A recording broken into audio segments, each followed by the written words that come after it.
is given, then that would obviously force the Florida legislature to have to redraw the maps. Hurricane Erin will not make landfall in the U.S., but the powerful storm is posing a threat for flooding and rip current alerts stretching along the East Coast. In North Carolina's Outer Banks, local Melinda Meadows says rough surf is already pushing inland. This, I think, is by far the worst. I'm anxious. The push for peace between Ukraine and Russia continues, with President Trump working to set up a bilateral meeting with both leaders. Both sides continue to carry out attacks. This is ABC News. In Los Angeles, the city's former fire chief let go in the wake of January's firestorm has filed a new legal claim against L.A. In her legal filing, former Los Angeles Fire Chief Kristen Crowley claims Mayor Karen Bass and the city set out on a public smear campaign against her, and that there was a pattern of, quote, dishonesty, scapegoating, and unlawful retaliation that destroyed her career of 25 years, end quote. She claims it was all not because of any failures in her duties, but because she told the truth. Crowley had appeared critical of Mayor Bass and the city's budget in TV interviews before she was fired. Alex Stone, ABC News, Los Angeles. Nissan has rolled out its 2026 Leaf, which the automaker says is the most affordable electric vehicle available in the U.S. The starting price for the Leaf, just under $30,000. The average cost for other EVs out on the market, $55,000. Michelle Franzen, ABC News. What are you doing every day to support your liver? If you enjoy sweets, fast food, alcohol, or take any medications, that's a vital question to ask. Hi, I'm Sherry Torkas, pharmacist and health author. For over 30 years, I've helped people make informed decisions about their health, especially concerning prevention and long-term wellness. Supporting your liver isn't just a wellness trend, it's a daily essential. That's why I recommend Active Liver by New Nordic. It's made with plant-based ingredients like milk thistle, turmeric, and globe artichoke, herbs clinically studied for their protective and restorative effects on the liver. Active Liver blends traditional herbal wisdom with modern scientific research. Not all supplements are created equal. I trust Active Liver because it's backed by science, meets strict quality standards, and delivers true daily liver support. Protect your liver and give it the support that it deserves by making Active Liver from New Nordic part of your daily wellness routine. Find Active Liver in stores at your local CVS, Meijer Grocery, or online at Amazon or newnordicusa.com. The views and opinions of the following show do not reflect those of WSMN, its owners, and/or associates. Welcome to the Common Sense Conservatives, a political discussion group about current events and other government-related matters every Wednesday evening from 7 to 8 p.m. Right here on WSMN 1590 AM, WSMN 95.3 FM, and streaming live on wsmn.live. Making sense of the inverted reality we are subject to every day, the Common Sense Conservatives are here to help bring you back to reality. Now, your hosts, Chris Wyatt, Todd McKinley, and John Glovin. Hello, everyone, and welcome to the Common Sense Conservatives. We're broadcasting right out of lovely downtown Nashua, New Hampshire. Todd, it looks like we're missing a member this evening. I think Mr. Colonel Chris Wyatt didn't make it. I'm expecting that flight was a little bit much for him. He's probably tuckered out and passed out. Right. Yeah, I imagine. When did he fly over? Do you remember? Did he fly over today or yesterday? I don't recall when he said he was leaving. For some reason, Okay. it was over the weekend, but it could have been today. You know what? I think it said something about that, didn't he? Right. Yeah. Plus, with that storm, who knows how it's affecting flights across the pond, right? Yeah, I didn't even know there was a storm going on. You're saying that they're getting hit pretty hard over there in UK. Well, no, there's a hurricane right in the middle of the Atlantic right now. Oh, okay. Planes go over that easy. Come on, man. They just pass right out. They're getting a little extra lift, I hear. Yeah, you can get up over them, no problem. But it's just a matter of getting through them to get up to that altitude. That's the thing. And this thing's a huge storm, apparently. Is it over? Did he actually fly through that, or would it be probably because usually they come out of Africa and hit lower. But it has affected a lot of the air traffic through the Atlantic, especially from Atlanta, and of course it points south from there for sure. Yeah, I can imagine. And I don't you know didn't quite make the runway because you ran through. out of fuel fighting the winds.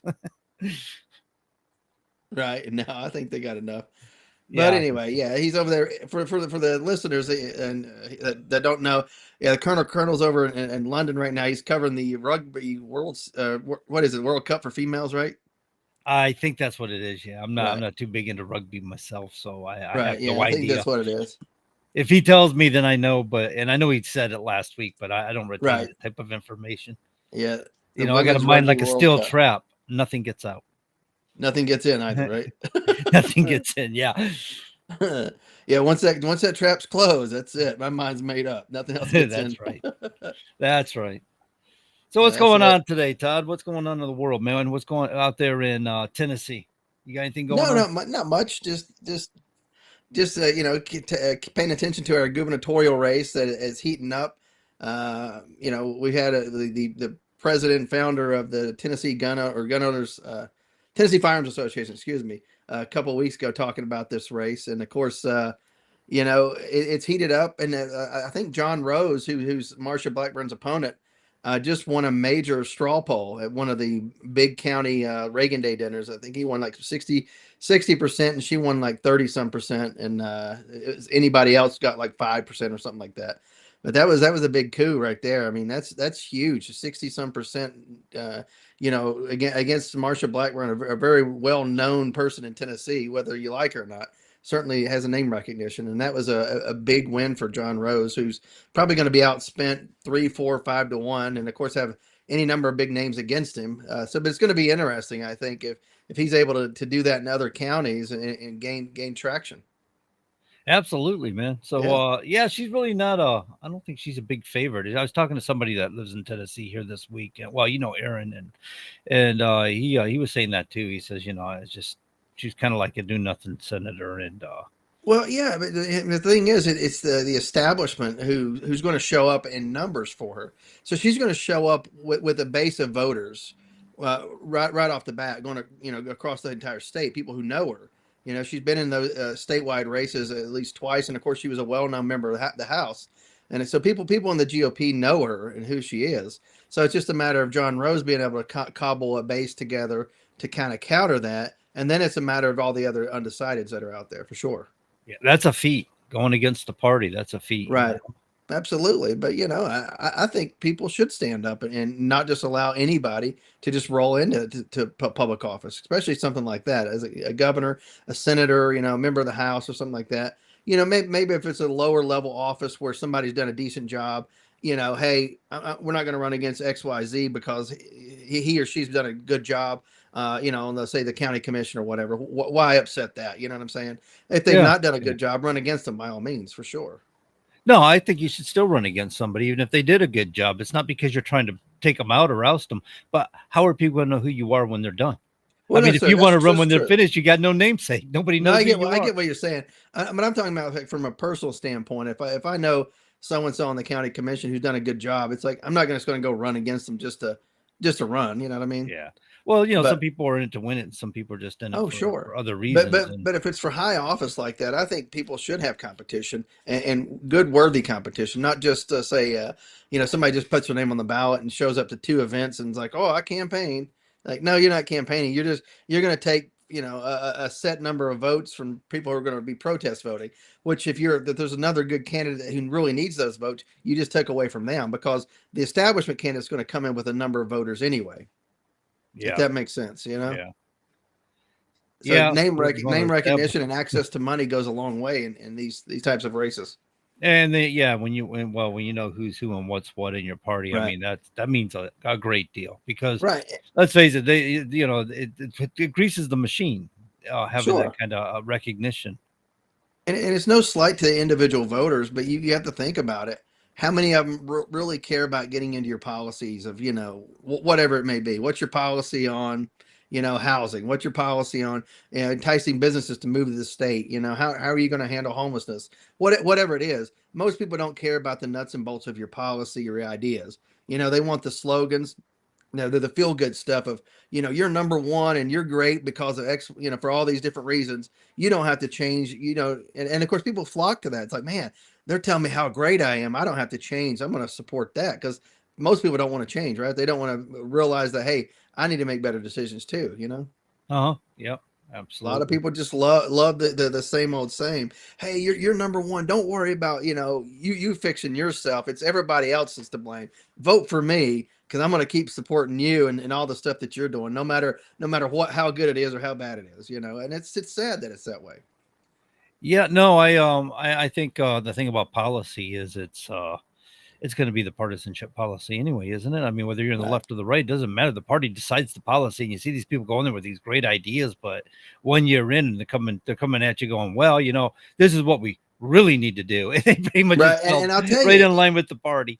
and I'll tell you who does that are the people who realize, oh, I'm going to need the money to get reelected because if not, the people aren't going to pay attention to what I do down here, whether it's in Nashville, which is the capital of Tennessee, or whether it's somewhere else. Pick a state capital, pick Washington D.C.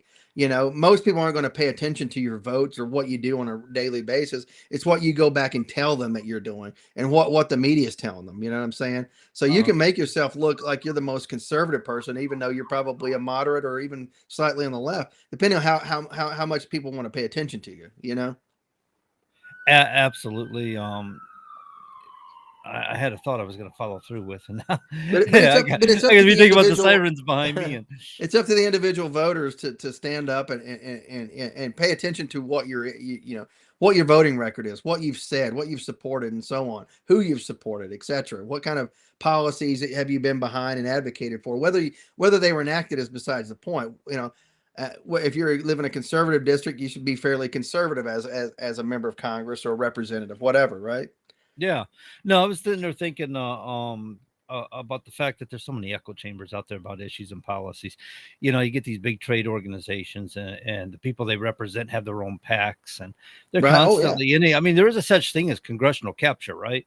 Where Sure. where these industry types they're running into DC every day, and they're having these meetings in these offices with these representatives every day. And these people have the bucks. They don't meet staffers. They meet the representative or the senator themselves. Right. And they sit down and have these great discussions and good old boy conversations and do a little bit of bonding. And it's a slap on the back, and I'll tell you where Right. you go, and I'm going to get my way. And all you Right. little guys out there that are trying your best to actually tell them the truth or push them in the right direction that would be most beneficial for society aren't being Right. heard. And this is where sometimes you see the policies start taking a different effect or a change, that you and I would normally agree with, but we're Right. seeing it Oh, happening absolutely. anyway. Well, and you think about that.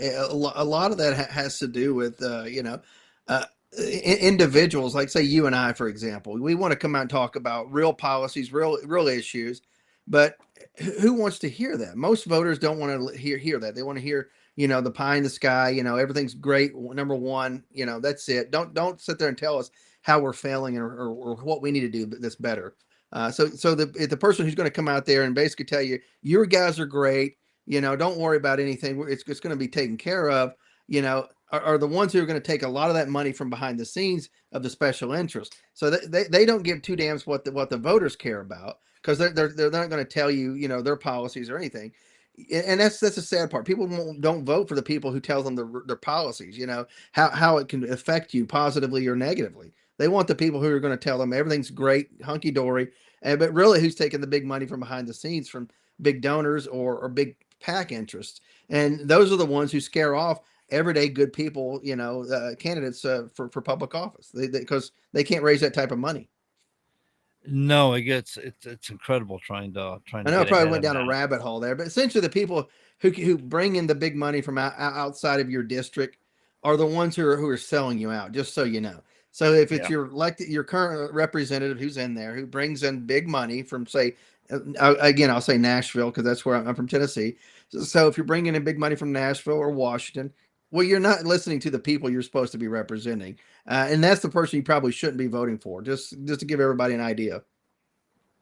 Yeah, no, yeah, there's a lot of outside influence. But it's no secret anymore. And I think we've said it on this show a number of times is a lot of your members of Congress spend a majority of their time fundraising.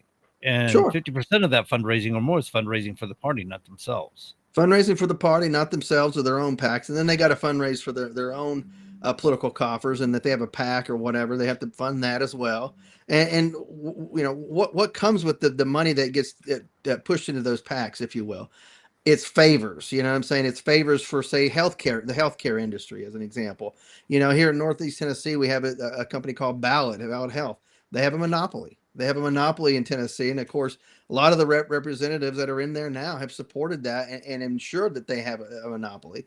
But at the same time, whenever they come to campaign, they act as if they're going to fix healthcare. They're working on all these things. It's going to be great, grand, and wonderful. People go to Washington and do the same thing, but all of them have taken money from this healthcare company.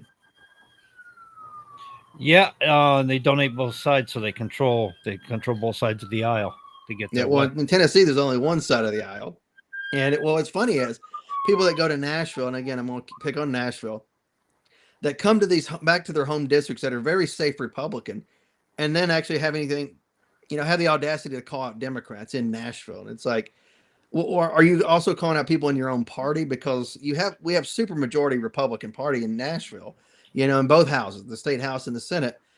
So you can't really come back to these safe Republican districts and say the Democrats are the problem because they're not. Yeah, they may be loud and boisterous, but guess what? Their vote is not affecting you. So it's probably people from your own party that's affecting you as well. Absolutely. Let's see. Yeah. Somebody asked a question here asking me about my flags. I let somebody use my flag, my U.S. and my Tennessee flag for a Reagan Day dinner here in Sullivan County. That'll be tomorrow for the Republican Party. So I don't have my usual backdrop. Somebody asked me in the comment there on my Facebook page. Oh, yeah. Just in case people are wondering about my backdrop. Because that's what I was getting ready to go to. I'm like, what happened here? I'm seeing a whole lot of panel board and a picture. There was a picture there. I didn't even know there was a picture behind those. Right. Well, yeah, that's an old. Yeah, I don't know where that's from. That's old home interior nonsense. But I'm not gonna take it down. I'll leave it up. So. Well, I'm gonna assume the wife does the decorating. No, it's my mom's. It was my mom's back in the day. So. Yeah, your mother. Yeah, that's my mother. Yes, I'll leave it up. You're not in a basement right now, are you? No, I'm in a living room. I thought I'd throw it out there. Made my little home office. That's what it is. That's right. Yep. But anyway, yeah. So the Colonel's not with us tonight, in case everybody's wondering. And of course, some of our chats are because he shares out to his audience in South Africa, so we're not seeing that chat tonight. So that's interesting. The number of people that we missed by not having him as a guest or as a host, right? Oh yeah, co-host. Yeah, he brings. He's a fellow host. I mean, I don't like the co-hosting so much, right? It's like somebody's taking second seat, so we're all just hosts. We're fellow hosts to each other. So. Right? Yeah, we share the primary duty every week or rotate it generally. Yeah. Yeah, it's more like that, So yeah, it's it just sounds better to me. It sounds more balanced. Oh my God, I'm starting to sound like artificial intelligence. Remember when I was picking on artificial intelligence? Disingenuous, this is awful. We shouldn't be using here I am chatbotting away with artificial intelligence, and I'm looking at this going, but it's kind of like a concern to me, because I did it, and sometimes it's useful. I find Grok kind of useful, but I've done Copilot and I've done OpenAI and I've used all these different chat, but even Meta, and I started thinking, because the way they interact with you and the way they're always trying to steer the conversation, they're not trying to allow you to be in charge of this conversation, right? They're always asking you questions and trying to re-steer and redirect the conversation. And the way they answer questions and they repeat themselves a lot, I'm starting thinking, are they trying to get us hooked on this stuff just for big fat brainwashing? Call it conspiratorial if you like to. I'm just throwing it out there to give it thought, just think about it if you're going to use those sorts of things, because I noticed that sometimes I actually point out the thing with them, go, all you're doing is repeating yourself. This is just a waste of my time. I hang up on it and go to another one. But I put it down, but then I am using it. Right. Absolutely. Yeah. Yeah. I've not gotten into using any sort of thing like AI like that, but I did do it I was working on writing something, and I was like, just by chance, I was like trying to get some ideas of how to formulate something. And I used it one time, and I'm like, man, this thing doesn't really have an idea of what I'm trying to get at here. It didn't really grasp the subject. So sometimes I moved off of it pretty quick. their information. Yeah, I See, they moved pull off of it stuff off pretty they got quick. a database and they'll pull stuff off the internet if they're connected to the internet. Sometimes I find they're not, and I have to encourage them to go connect. And Right. but if you think about it, if it's all leftist stuff on Google that they're pulling off, then you're just getting leftist rhetoric, right? So Yeah. that's not helpful. And the other thing is it's created by leftists, so they're always going to push that leftist agenda on you. Right. But they are useful. I mean, if you got a song idea or something and you're like got a little bit of brain fog and you're like, hey, could you help me out and give me some brainstorm here? And just I'm trying to get around this, and they'll shoot you some lyrics or something. Hey, that's not half bad. I think I'll steal that, Right. stuff like that, little stuff they can be useful for. I started doing it because I drive for a living. And so I can't be, punching buttons while I'm driving down the road. So I started talking to these things, trying to educate myself about things. Sometimes it's history or sometimes it's politics. I didn't find it particularly useful to try to pick up on top of the hour news or anything. It seemed totally useless for that, because when you ask for something, it's just, tell me about this, and it gives you a vague response. It's like there was no details on that. There was nothing in depth on that. It just gave me I glossed over it so bad. It was a headline. So to Right. me, that's kind of useless if it's not going to give you any details into it. So now you got to keep fishing and going deeper and deeper with the thing. It's like pulling teeth. After a while, you realize you feel like you're fighting with it. So it's kind of, some of it's ridiculous and some of it's actually useful. Yeah. Tell us how you feel about it. Should they be out on the roads taking up some trucking jobs or something, or no? Oh no, don't get me started. No. You know better than get me started on this AI and autonomous vehicles and stuff. And that's a whole lot of nonsense within itself. I take an interest in technology. I like technology. I'm like Chris, I think it's pretty cool. It's interesting, growing up on Star Wars and stuff. And I wasn't into Star Wars like a lot of other kids were, but I got into it. Some of it was great storytelling and the fantasy of being able to fly out in space one day, flying these fighter jets and all that. That's kind of cool stuff. And the robots and stuff they have is kind of cool. Now we're in a day and age when they're building these robots, humanoid robots and various other types of robots and stuff. So I'll go on YouTube and watch, like, they have these expos and Right. so some people will go through all the expos and do recordings. They'll give you a summarization of each expo and stuff like that. You get to see some of the video and stuff of what they're up to and how things are developing and coming about. Some of it's really fascinating. It's really interesting to watch and see. But when you start talking about autonomous vehicles on the road, my thing is, and I've gotten pretty edgy about it here on this show, is people come first. This country was not founded on the idea that corporations have the greatest power. It wasn't founded on the idea that technology has the greatest power. We don't do things for technology first. We don't do things for corporations first. This country was founded for people and people to have freedoms. So I get really upset when I start hearing about being replaced in a job market where by technology. I think that's just ridiculousness. And I think it's awfully careless to rush into it as rapidly as we as Americans are doing, And when I talk to our U.S. Senator's office about it, I get, well, we got to be first, it's a competition in the globe and we got to be the first, it's you're putting us at a lot of risk. You realize that, right? How about cybersecurity issues? I even talked to them about that. They go, well, we're concerned. I'm like, but you leave us all at risk, what you're doing, but we're concerned. But you think about this, these members of the U.S. House, U.S. Senate, on both sides of the aisle, these are people who are worth, even the poorest of them are worth, millions upon millions of dollars. So them worried about a job is something they're not going to have to ever worry about.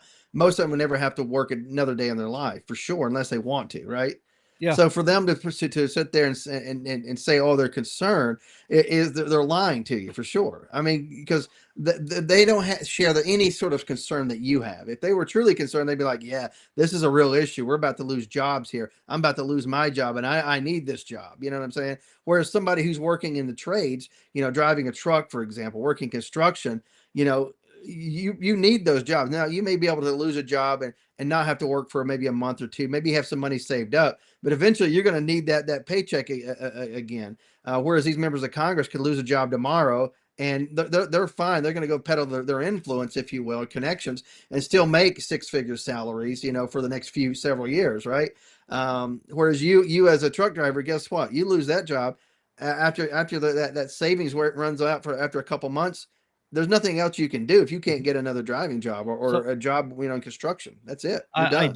Idealistically, you should have a reserve of about 6 months. Right. Yeah. So that something I get happens that. that you could make it for 6 months without a job. I mean, nobody wants to ever have to go through that because it's your savings, right? Right. But the truth of the matter is, and not to paint a picture like you're not in touch with reality, because I think you are. But I think the majority of people, about 90% of the people in this country anymore, are living week to week. They're living paycheck to paycheck Right. at this particular point in time because of the turmoil through the economy in the last 4 or 5 Sure. years. People are way behind. People are trying to bail themselves out of debt. You see jobs out there in the market, but I just think they're low paying jobs that just ain't going to cover it for people. You know, they don't want to waste their time on nonsense. They're not idealistic jobs. No, yeah, I get that, but I am saying, somebody who has several $1,000,000, 10 million, $100 million in the bank, saying that they're concerned about something. Yeah, Yeah, they may have it may be a concern for them, if you will, as a political issue, but as far as a livelihood issue, it's not quite the same concern that you would have, if you will, if you're losing your job. You know what I'm saying? Yep. Yeah. That's You're near the nail right on the head on that one. Yeah. Look, these people in Congress, they can pass the Stock Act all they want to. All day But long. these Yeah, people that sure. are in Congress are investing into things. They know where to put their money because they're way ahead of the 8 ball. They're seeing what's coming on years down the road. Okay. This Sure. autonomous vehicle thing, this was in the development for like what, last 10, 15, 20 years. They've already known this stuff was going to happen. Yeah, that's I'll pay no mind to the name. Yeah, read the name on the radio, but I saw you reading the comments there. She's cool chick from down south. Oh, what's that? Yeah. All right. Oh, Bobtail yeah. I here. got you. Bobtail. Hey guys, how you be crawling out my mud, honey? So how you doing, Bobtail? So anyway, I gave up my train of thought there. But yeah, no, they're investing into this stuff. They know what's coming. They haven't invested anything into trucking, so they've had 30 years as parking studies in trucking, right? And they've done nothing to effectuate any kind of change or to better the circumstances for truck drivers in this country. Probably because they know where they're going in the future anyway. But they've had no concern because they can't make money off it. There's no money to be made off this. There's nothing to invest to for fixing parking issues. So when they decide they're going to pass money in Congress, say, hey, you know what? We're going to fix these parking issues for these truck drivers. You know, they've beat on our doors long enough, and we're going to have to do something about this, because the parking space is only 11 trucks to one parking space out there. That give you any idea. So when you're driving down the road and you're seeing all these trucks parked alongside the interstate on the off ramps and entrance ramps and clogging up the rest areas, and people are rear-ending the backs of trucks because, darn it, that truck should have been there. They had nowhere to be because they don't have any parking. They're trying to make this stuff up. You go to Walmart, you get booted, and you're charged $300, $350, $400, $500 to get that boot off your truck. Sure. Because municipalities are finding these Walmarts and stores and stuff, towns and cities find them big bucks for having overnight truck parking. So these guys are really just screwed. For 30 years, they've known this. 30 years, they've done nothing for this. But when they decide to do something for this, Todd, they pass a bill to put up electronic signs. So they give grant money out, and they put up electronic signs to tell you how many parking spaces may be available the next rest of you when you get there. It's like, okay, so you found a way to invest. Is that what it is? You put it into technology. Good job. If we threw some asphalt down on the road, these guys might actually have a place to park when they get there. But that sign just told them you're in competition with the other 50 trucks in front of you. Of course. And I think if you're gonna build, let's say, a rest stop, you should have some reasonable truck parking there. I think to include slots where they could pull in and pull out, and also along the sides of the road leading into and out of. And I know it may be a little bit dangerous, but truck drivers, I mean, aren't the ones I'm worried about so much. It's the mom and pop people who think that think that these truckers are sport cars, and they zip around them, cut them off, going 100 miles an hour. That's the ones I worry about, not the truckers, if you will. So these guys would know how to park in these situations, and they should add stuff like that in there for them. Yeah, absolutely. So, but the point is members of Congress don't make any money off it, so they don't care. And when they do care, it's for something that their buddy down here's got these electronic signs now he's proposing. He'll make the money off it, and this is the problem with our society today. We're not investing money where it should be. We're not going to invest money where it's going to best benefits members of society. They keep telling us that, truck drivers have to have rest breaks because it's unsafe if they don't, but yet they don't provide anywhere for them to get the rest breaks. It's contradiction. It's a complete and total contradiction. So, Right. but if there's money involved, though, man, I'm telling you what, man, I'm down and let's get this bill passed, guys, because we're all going to make bank, Yeah. and that's how you see it happening. It happened with the electronic logging device that Chris loves to hear me talk so much about. It happened to be a congressman in Florida, happened to be the committee chairman, and somebody from a big, large corporate carrier comes down and talks to him and says, hey, we got to get all these trucks using these telematics devices. It boomed the industry for telematics devices up $6, $7, $8 billion. So they just Yeah. fleeced that already fledgling industry because everybody's struggling to make ends meet with it. And they just fleeced them for billions and billions of dollars. Never mind the Unfunded Mandate Reforms Act or anything that was supposed to protect people from being gouged that way. We'll push that aside because, safety's involved. Right. Absolutely. Absolutely. Did you see this story about this trucker who killed people in Florida making an illegal U-turn from India, Harjinder Singh? Did you see that story? Yes, I did. That thing has just made the rounds, bro. It's everywhere. Even Right. Florida governor is apparently just the new lambasting California for making sure he had a CDL license. Oh, absolutely. Yeah. And well, apparently, I guess the new lieutenant governor of Florida is going out there to basically apprehend this guy and bring him back to face justice, which he should. Yeah. But then I guess California gave him a license. Is that right? Gave him a driver's license, put Yeah, him back so out on the that's road. these liberal states do that, man. Years ago, there was an investigation. No Apparently, questions Illinois. No, there was asked. a train accident with Amtrak in Illinois, in Chicago area, I Yeah. think, outside of Chicago.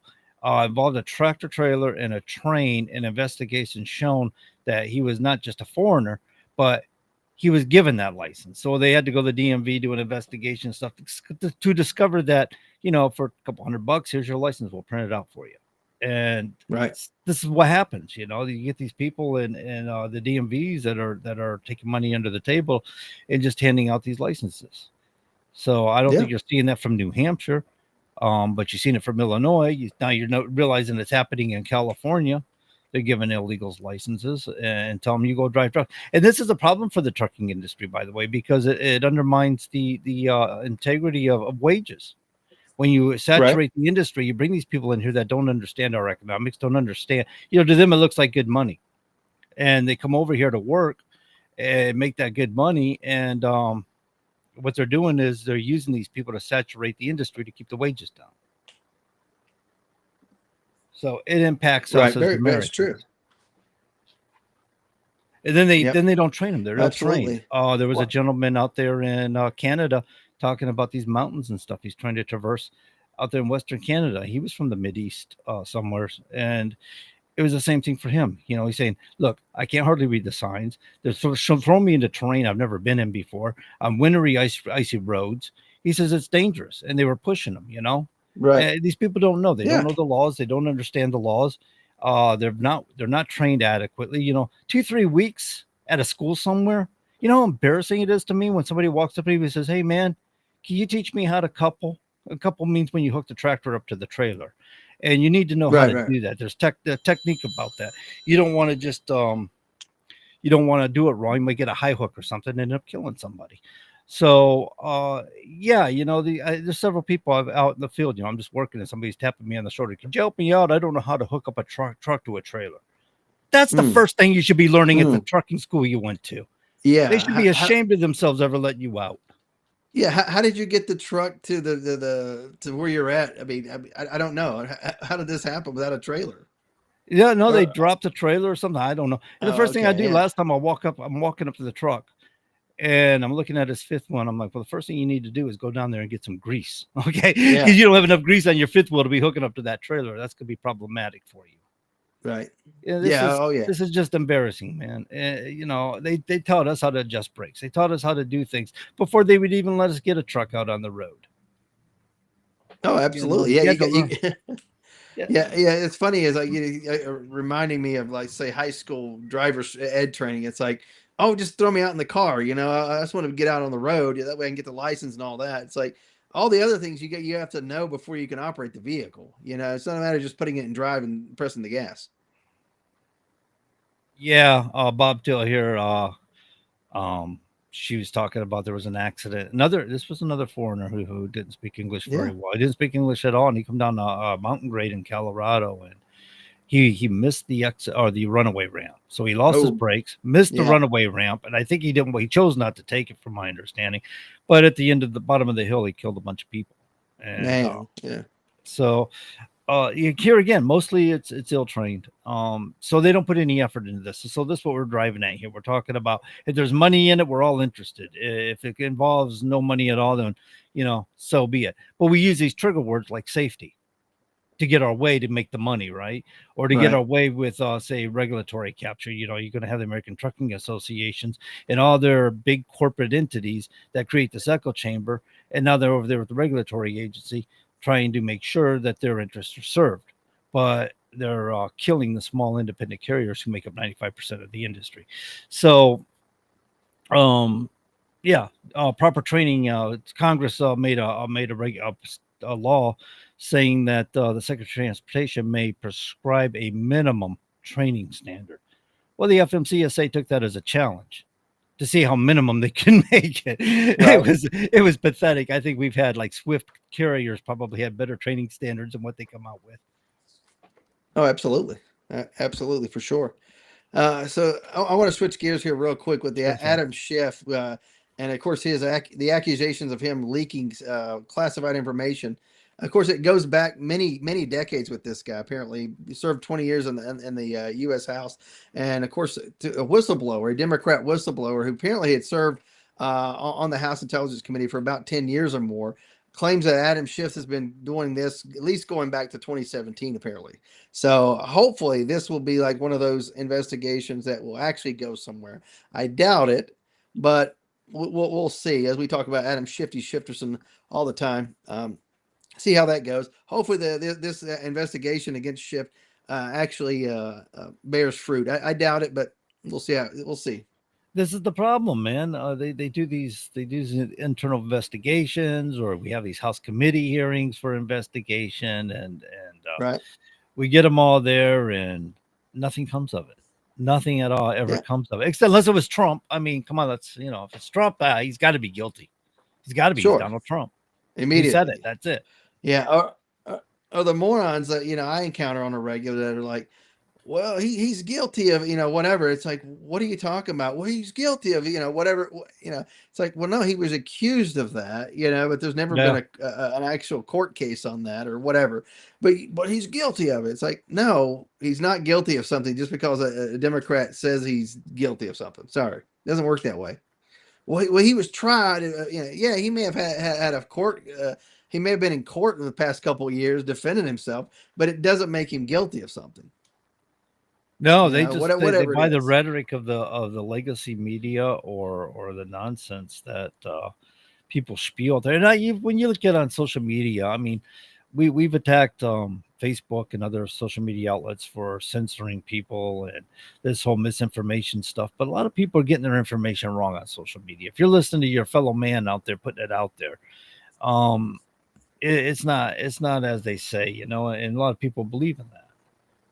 It only takes one person to say he's guilty of this, and then hit 10 people, and that 10 people hit another 10 people each, and it spreads like wildfire, and it's nuts.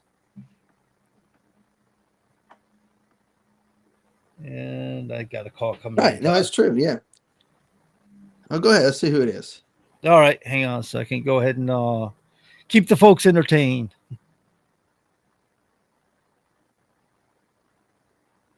No, who's John? Okay, John's apparently taking a call. I thought he was handing it off to a caller there, ladies and gentlemen. But anyway, let's see who this person is. I don't know if it's a caller for the show.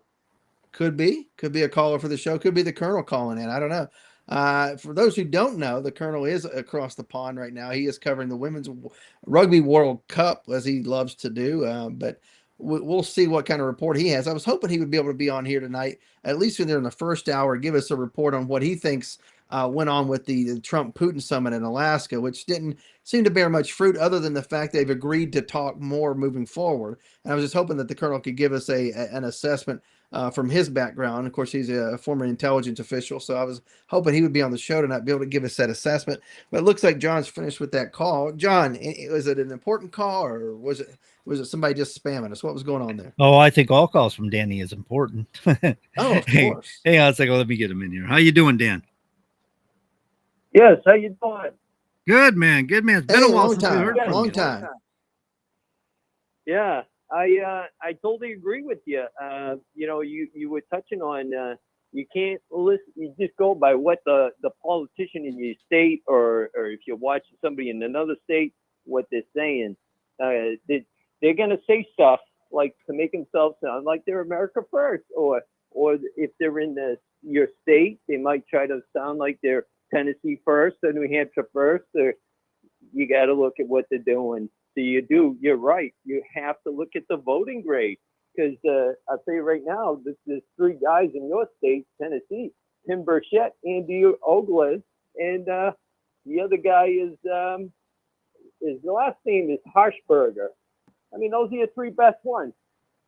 So, in Right. Congress, I mean, you know, so you got to look at these. You got some that got some 40s and 50s, and that's what people got to look at. I mean, I don't agree. And the thing here is, you got to be able to even. I mean, you should be able to say, you know, and Trump does listen to people when you're at a rally. He will listen. He'll ask you know, if people boo, he realizes, hey, they don't want this. They don't want this.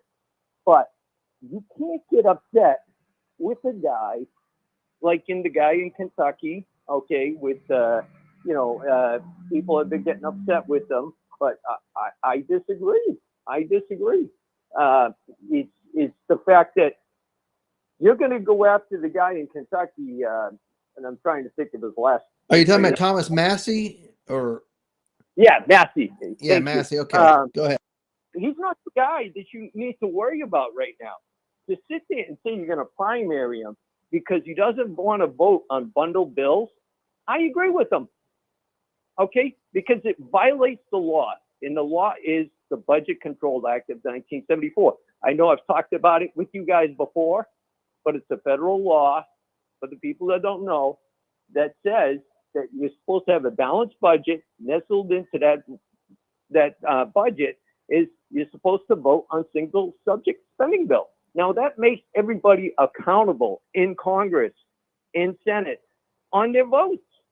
Okay, when you bundle it up, everybody just says, well, I voted for this, but I didn't vote for that. I wasn't for that. Well, yeah, because now at least nobody accountable. So, you know, I get it. But if you really want to go after people in Kentucky, how about Congressman Brett Guthrie with a 45 F voting grade in 23 Right. and 24, or Hal Right. Rogers, okay, with a 50 and a 44 in the last 2 years. How about those guys? Or why not Andy Barr, who's running for the U.S. Senate for McConnell's seat, who's again, this guy's got a 59 voting grade in back-to-back years. No, actually a 50 in 24. Excuse me. Right. So this guy's an F voting grade, and this guy, Andy Barr, okay, is very dirty, and Daniel Cameron, they're both getting Mitch McConnell PAC money. So they're bought and paid for. As a matter of fact, Daniel Cameron was a lawyer for Mitch McConnell for 2 years. I think it was in 2017, 2015, 2017. So this guy's bought and paid for. You know, so the guy. What you're describing is somebody who's leaving a more or less their legacy behind, but they got other buds, you know, that they've been working with. You know, you scratch my back, I scratch your sort of scenario. So now when they replace themselves, they're trying to replace themselves with somebody that'll fit right in and continue this on for these guys that they owe favors to. Yeah, I mean, absolutely. And the thing is when you got states like, and I'm not picking on, I forget what your name was, but I'm not picking on you. When you got a heavy Republican states like Tennessee and Kentucky, President Trump won by 30% over there. So when you get in those numbers, when you got people winning by 18 to 30%, you're beyond the cheat. every state cheats right now. Until you clean up all those elections and get rid of the mail-in voting, early voting system, I mean, you're going to have cheating going on. But when you get these red states, but the problem is people are not looking at, they should be cranking out B and A voters. And why they're not is because they're not paying attention. I mean, you got states like Arkansas, all 4 seats, okay, in Congress are all F voting grades between 40 and 50. I mean, are you guys, are they paying attention? And then they're not doing any better in the U.S. Senate because Tom Cotton is gives you about a 60 to a 65, and he's dirty as hell. He's bought by AI PAC. He's tied to the dirty military-industrial complex. He sits on the Intelligence Committee, and he's trying to screw Tulsi Gabbard. He threw a bill on the floor to cut the funding. So, I mean, what is he trying to protect Obama and the Clintons and Biden and Right. Brennan and Clapper? It's like, what I think is going on too. He's trying to protect them, but he also, if she does a real deep dive, what's she going to find on the other aisle with Bush and the Cheneys and freaking Karl Rove and Ari Fleischer? She's going to find a lot of stuff. So it's unbelievable, Right. what's going on. So people got to Right. really do some digging. So, and going back to the U.S. Senate, people got to realize the power that the Senate was, and the fact that to put it, putting in and confirming President Trump's text right now, like the attorney generals and the district attorneys. I mean, people got to realize President Trump has no shot. If you have 2 Democrat senators, President Trump has no shot of confirming a district judge or a district attorney in those states, because before he can even move to a Senate vote, the nominee has to be signed off by that senator in that state. So the whole fact that they changed the 17th Amendment back in 1913 on December 23rd, they did a couple of things there, right? They changed, they first of all, you had less than half of Congress there present. The other half was on Christmas recess. They put in the Federal Reserve Act, right? It was all done illegally, unconstitutionally, because you didn't notify everybody. You did this on Jekyll's Island, okay? And that effect, all 3 chambers of the president and both chambers of Congress were controlled by Democrats. So they put the Federal Reserve Act in, which is, the globalist banking cartel. That's what it is. Control. The Federal Reserve is not part of the government. It's the global central banking and the Rothschilds and the Morgans and the Rockefellers. That's what it is. So it's not the government. So Jerome Powell is he's a puppet of the globalists. And so on top of it, that's when they brought in the federal income tax. So before that, we were paying less than 10% income tax. Not income tax. So we were paying, depending on what state you were in, it was in the single digits, anywhere from 5 to 9% probably, and they were funded the country with tariffs, and that was the best period up until from 1870 to 1913 was the richest period in our history of our country. We had 40% tariffs. People don't even understand what's going on. They don't. Right.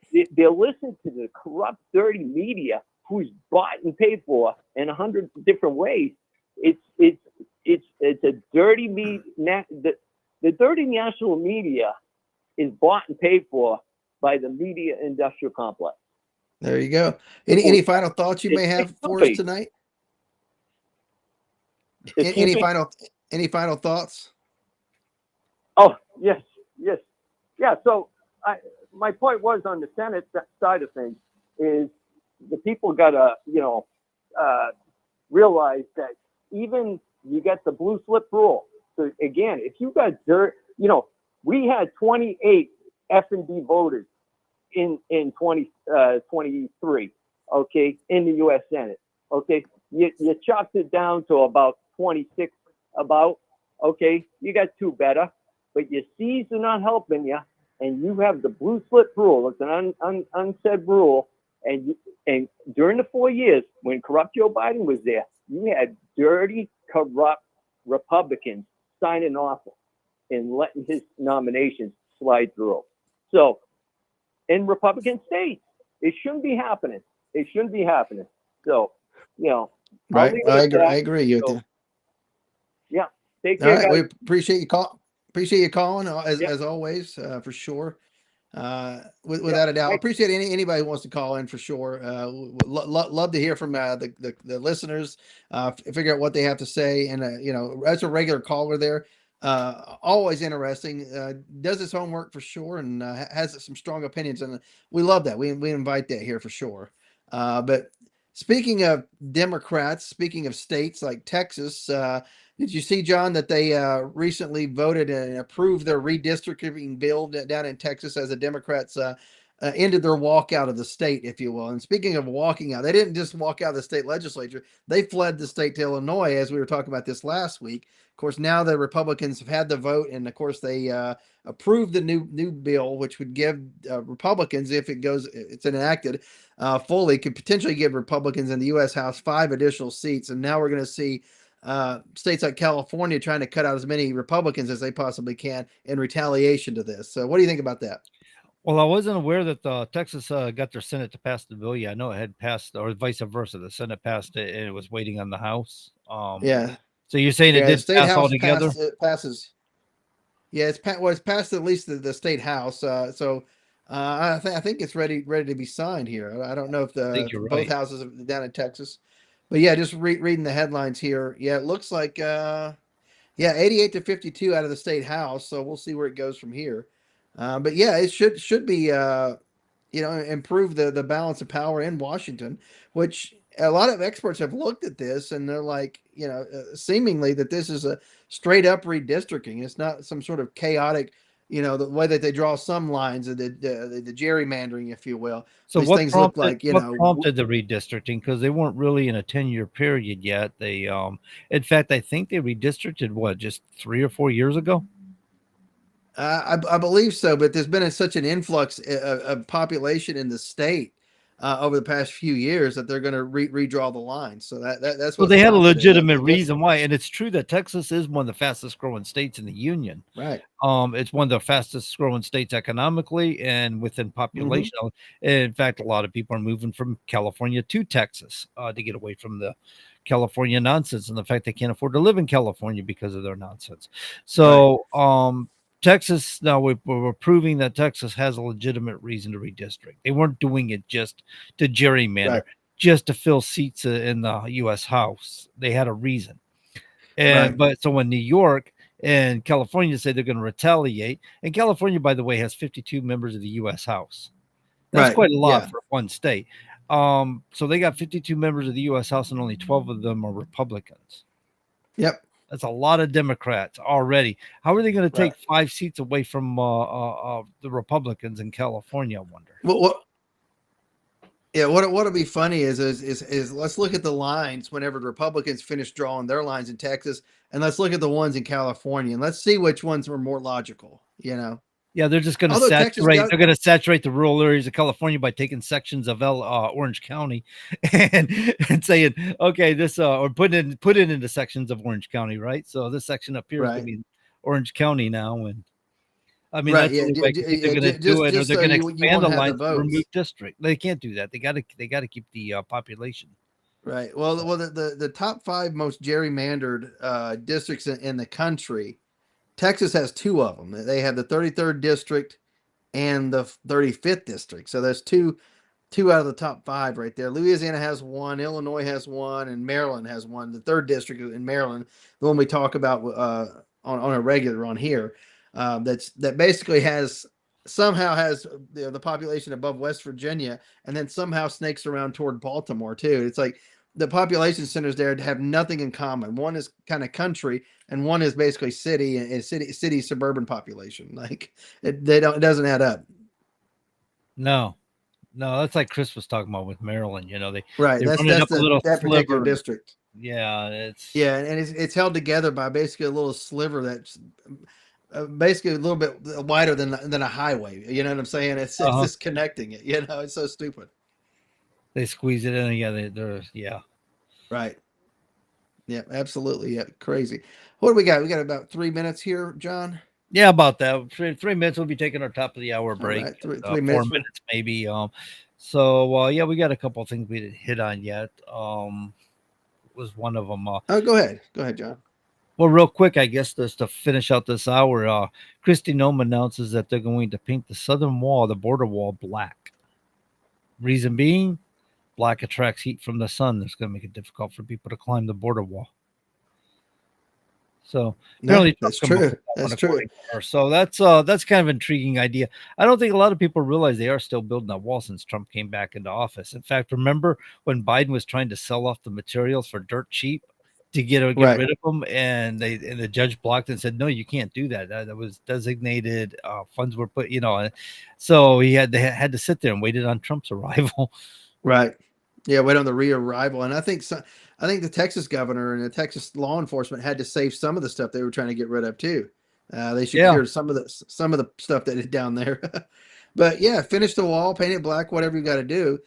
You're going to stop some people with it. You're not going to stop everybody, but at the same time, we need to ensure that the policies in this country don't incentivize people to break our laws and come here, illegally. In sanctuary cities, sanctuary states, don't incentivize people coming here, breaking our laws. Like this truck driver, that killed those people in Florida, and immediately what does he do? Runs out to California, claims sanctuary, and gets a driver's license, and is now back out on the road. Potentially could kill other people. Yeah. American citizens, or who knows, could kill anybody out on the road. Doesn't matter.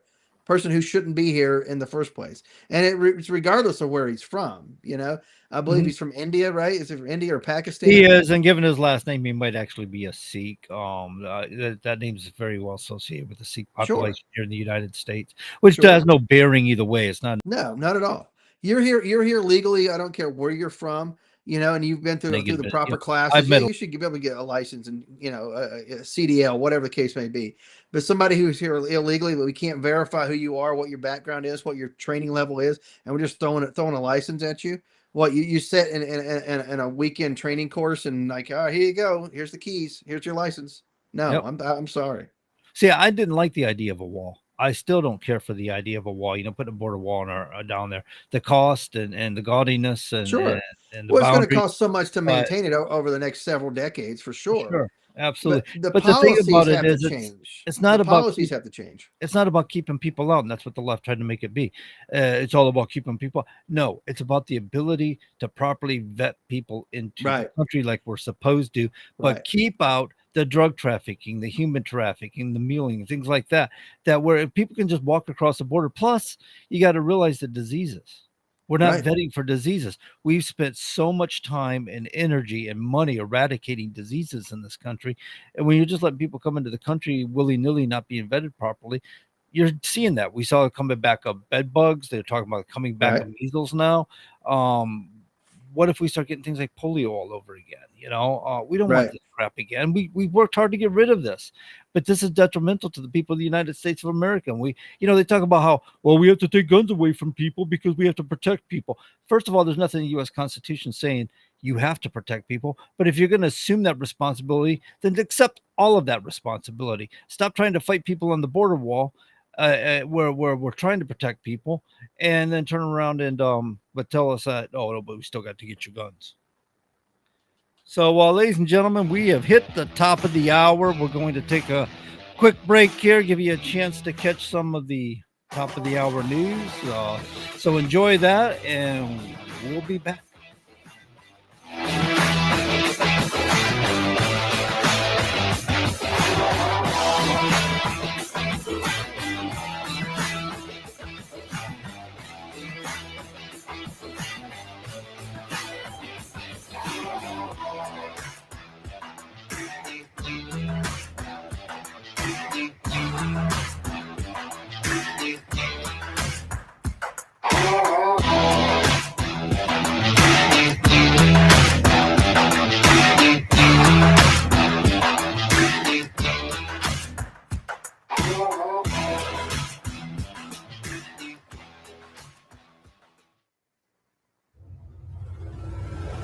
WSMN 1590, WSMN 95.3 FM Nashua. Listen, watch, and stream at wsmn.live.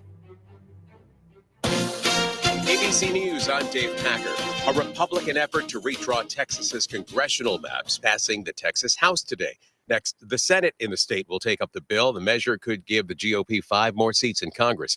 And Florida Governor Ron DeSantis confirming today that that state has asked the Trump administration to allocate Florida another seat in the House of Representatives, claiming their 2020 census results were undercounted. If that relief is given, then that would obviously force the Florida legislature to have to redraw the maps. Hurricane Erin, now a Category 2 storm, triggering a state of emergency in North Carolina. Governor Josh Stein warning residents to avoid coastal waters. A Navy pilot safely ejected off the coast of Norfolk, Virginia today before his FA-18E fighter jet crashed into the Atlantic. Multiple U.S. officials telling ABC News a senior ISIS leader was targeted and killed during a U.S. military ground raid in Syria last night. This is ABC News. It's called sleep inertia, and it could be the reason why you feel groggy, sluggish, and moody when you wake up. ABC News medical contributor Dr. Darian Sutton explains. It really is contributed, or it most likely often happens secondary to things like sleep loss, the time of day you wake up, if you wake up early in the morning or late at night, and if you're woken up out of deep sleep, which is why when you're startled in the middle of the night, it can often be really scary because that sleep inertia is very active. Doctors recommend between 7 and 9 hours of sleep for adults or more for teens and kids. Google unveiled its new Pixel smartphone lineup that includes more artificial intelligence. 2 new features include Magic Cue, which Google describes as a digital mind reader, and Camera Coach that'll suggest framing and lighting tips. The Italian Soccer Coaches Association is calling for Israel to be suspended from international competition due to the war in Gaza. The association sent a letter to the Italian Federation requesting it be forwarded to FIFA. Dave Packer, ABC News. You're listening to Leaf Filter Radio, and the guru of gutter protection himself, Chris Coonahan, is here to take your most pressing leaf-related questions. Hey, everybody, Chris here. I understand we have Ron on the line. Ron, where are you calling from? Uh-oh. Ron, are you calling from a ladder? Well, I was. I wanted to ask Chris what I need to do to get my gutters ready to have leaf filter installed. Oh, Ron, you don't have to do anything. A Leaf Filter Trusted Pro will come out and clean out your gutters, realign and seal your gutters, and install Leaf Filter, America's #1 gutter protection system. So I didn't need to get on this ladder? Ron, Leaf Filter Trusted Pros are in your neighborhood and ready to help. Just visit leaffilter.com/deal to schedule your free gutter inspection and get up to 30% off. Thank goodness. What was that site? That's leaffilter.com/deal for your free gutter inspection today. See representative for warranty details. Promotion is 20% off plus a 10% senior or military discount. 1 discount per household. Continuing the legacy started in 1904, Roger Pellerin of Gate City Monument Incorporated continues to provide the same high-quality monument, custom headstone, and stoneworking craftsmanship today that they built their reputation on over 100 years ago. Servicing Nashua, New Hampshire, as well as nearby areas in Massachusetts, such as Lowell, Billerica, Chelmsford, and beyond. From creating custom monuments to memorialize, to landscaping and granite work or restorative services, each job is done to your satisfaction and is backed by decades of experience and integrity. If you're thinking about stonework, think Roger Pellerin of Gate City Monument. Visit online at gatecitymonument.com. Stop by and meet Roger at 321 West Hollis Street in Nashua, or call 603-883-7141. That's 603-883-7141. Gate City Monument. Memorials of distinction for people who care. All right, ladies and gentlemen, if you're just now tuning in, you're listening to Common Sense Conservatives right here at WSMN 1590 on your AM dial, 95.3 on your FM dial, and you can catch it at wsmn.live. Todd, I probably should hit on this because I know Billy must be listening, and I think he would like to know. And the folks in Nashua, if you haven't heard yet, child porn trial back on track for former New Hampshire Dem Rep Lawton and partner. So apparently Stacy Lawton was a man who became a woman who has a partner that I don't know if it's a man or a woman, because when you do these gender things, I have no clue what people are talking about anymore.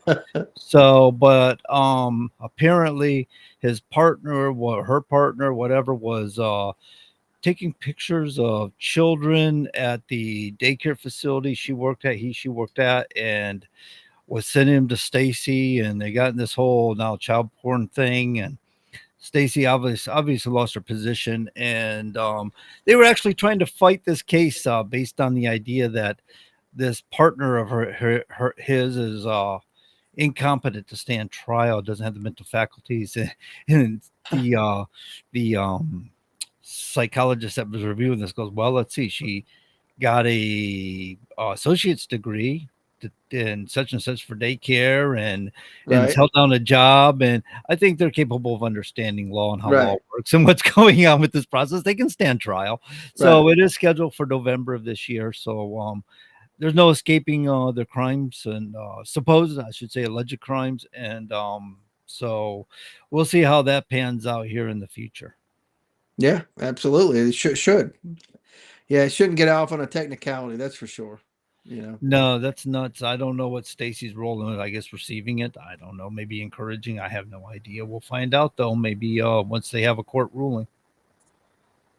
Yeah, we shall see for sure. Yeah. So what's going on in New Hampshire other than that big story? Anything big? What's your governor up to? Man, Come that on, was John, my help me big out. one. We need Danny back. That was pretty much my. No, I'm kidding. See if I got anything. I mean, there wasn't a whole lot here in the news that I saw. I saw on the We the People Facebook group page. Teresa went to a court today. There was a thing going on with so there was an incident with the child. What was it?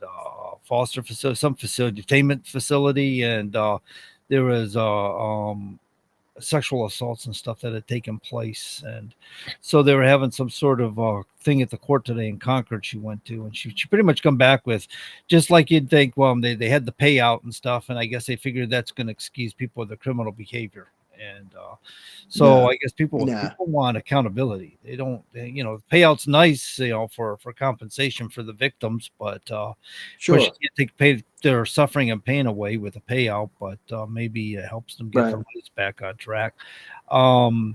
But at the same time, people committed crimes. They committed crimes. They need to be held accountable for that. That was a horrible incident that did happen here in the state. Something you don't like to talk about, but you admit it happened. Yeah, right. And it's the thing is with stuff like that, people say, "Oh, it's a sensitive topic" or whatever, and it's like, and that way they just kind of gloss over, so they don't have to talk about it. It's too sensitive to talk about, so people don't assume that stuff's going on because nobody wants to talk about it. It's hard to talk about. It's easy to talk about corruption or somebody hoarding Egyptian gold bars in their office, right, or their townhomes or whatever. Former U.S. Senator from New Jersey. But anyway, it's easy to go after something like that. But these other things that are it's so sensitive, people don't want to discuss it. So people just gloss over it and assume it's not going on, and it is going on. It needs to be discussed, and we need to go after these people, without a doubt. So did you hear this story about Tulsi Gabbard, the Office of the Director of National Intelligence? She's going to slash 40% of her office and, of course, $700 million out of the budget. She said, quote, over the last 20 years, the ODNI, or Office of the Director of National Intelligence, has become bloated and inefficient, and the intelligence community is rife with abuse of power, unauthorized leaks of classified intelligence, and politicized weaponization of intelligence, end quote, Gabbard said in a press release. I would probably tend to agree with her that office is definitely overbloated. And what happened was whenever they created it, they shifted a lot of the Director of Central Intelligence responsibilities over to the ODNI, which is kind of what the job was. Basically took over the Director of Central Intelligence role, not the Director of Central Intelligence Agency. Two different hats there that the Director of the CIA actually wore, and created this new position. But what they didn't do, or what they did do, is they brought over a bunch of the staff over with them, and it just continued to grow and become more bloated, which I agree with cutting this for sure. Well, I'm sure the colonel would have something else to say, maybe, or he would probably agree, but he'd have a little bit more to say about it. The thing about it is, Todd, is this is what we've talked about in as conservatives or within the Republican Party forever and a day, was the growth of government, the expenditure of government, how much it costs to run government is just incredible. Like you described it best, is bloat. unnecessary spending, filling seats that don't need to be filled where we can streamline, cut things down and make it more efficient. Right. This is probably the first time in our lifetime that we've seen somebody go into office and make that effort to cut the bloat. Right. I don't recall it before. In fact, with the Bush administration, he created a whole different agency, the DHS. Department. Right. Yeah. Right. Yeah. There's so many departments and agencies that need to be cut, combined, consolidated, reorganized. I call it right sizing the federal government. Because there are some agencies and departments that we need, I believe, but if you right size the federal government overall, you would have a smaller workforce, a smaller budget. But some departments and agencies may actually grow in size as you consolidate like agencies. But in the end, you're going to have less government nonsense. You're going to have more of a streamline in those services that we need, such as intelligence, military, things of that nature. Get out of the education business. Get out of some of these other things that we don't need to be involved in, especially a lot of this foreign aid nonsense. No, yeah, absolutely. Our problem you get to a government that can do the things that we need it to do from a federal standpoint, from a constitutional standpoint, and that's it. Nothing more, nothing less. Well, that's the problem is we've taken on this role within the globe. Like it's our place in the globe to pacify everybody, to fix everything for everybody, trying to be the daddy in the globe of things. It's kind of like got nuts. We've outspent ourselves. What are we, $38 trillion into debt now? I'm not sure. Right. I'll find that out in a second. But yeah. Well, you can go to just Google the national debt clock or whatever. But then you got to think about all the other debt that's out there, that's unrealized, that's unplanned for, unbudgeted for. 80 some trillion if you look at everything, plus state budget, state deficit, debt, personal debt, local government debt, and things of that nature. You're talking about into the hundreds of trillions of dollars of debt. That's just that's American debt right there. So we're right now at 37,257,511,000,000 and counting. Wow, what a relief! It was not quite up to 38 trillion. I need not to rush. Yeah, what a relief that it didn't hit 38 and you not know it, right? Jeez, that's an incredible amount. I mean, can you really fathom that? I mean, can you really imagine that kind of money? I mean, if you took $1 bills and put them in a building, what size building would you need to store $37,257,000,000,000? Right. It'd be to the moon and back a few times, I think, something like that. It's an incredible amount of money. But it's funny as you talk about debt and deficit, and whenever I don't talk about when I quote unquote when I ran for Congress back in 2018, but I would talk about debt and deficit spending and all this stuff and the need for a balanced budget. And I had one person honestly tell me, it was after the fact. He comes up and goes, "Hey, I love what you're talking about." And this is kind of, the people that don't care about policy, they don't care about that, came up to me and he said, "You notice everybody kind of glossing over whenever you talk about debt and deficit." And I said, "Yeah, I noticed that." I said, I said, "I get it." He's like, "Yeah, people don't even understand the difference between debt and deficit. And how can they understand how important it is if they don't understand the difference between the two words?" And I'm not making fun of anybody. And I said, "Yeah, I did see that people just kind of glossed over and looked at me, with like this, that they were looking, but they weren't paying attention, And he's like, just don't even touch on the things that people that gloss over. He said, whenever you find a subject that they want to hear, he's like, talk about that and pivot that and be able to work in your rest of your message after you get their attention or whatever." I said, "All right, yeah, I could probably try to do that." He said, but as soon as you start getting into policy, into the weeds, he said, they're going to tune out quick. And I said, "Okay, good to know." Yeah, good point. I mean, because if you're not keeping it interesting to them, they're not going to hold you in that light. They're going to want to vote for you. It's a truth, and it's an unfortunate truth that people don't grasp certain things. And he said you don't have to even go in depth on any of the points. He's like pick the three or four major issues, touch on it, and talk about how you're pro all these things. Everybody is pro, and then you're con against all the things everybody's against. Hit a few other points that distinguishes you between the other people. And he said, leave it at that. He said, because most people tune out after a few minutes anyway.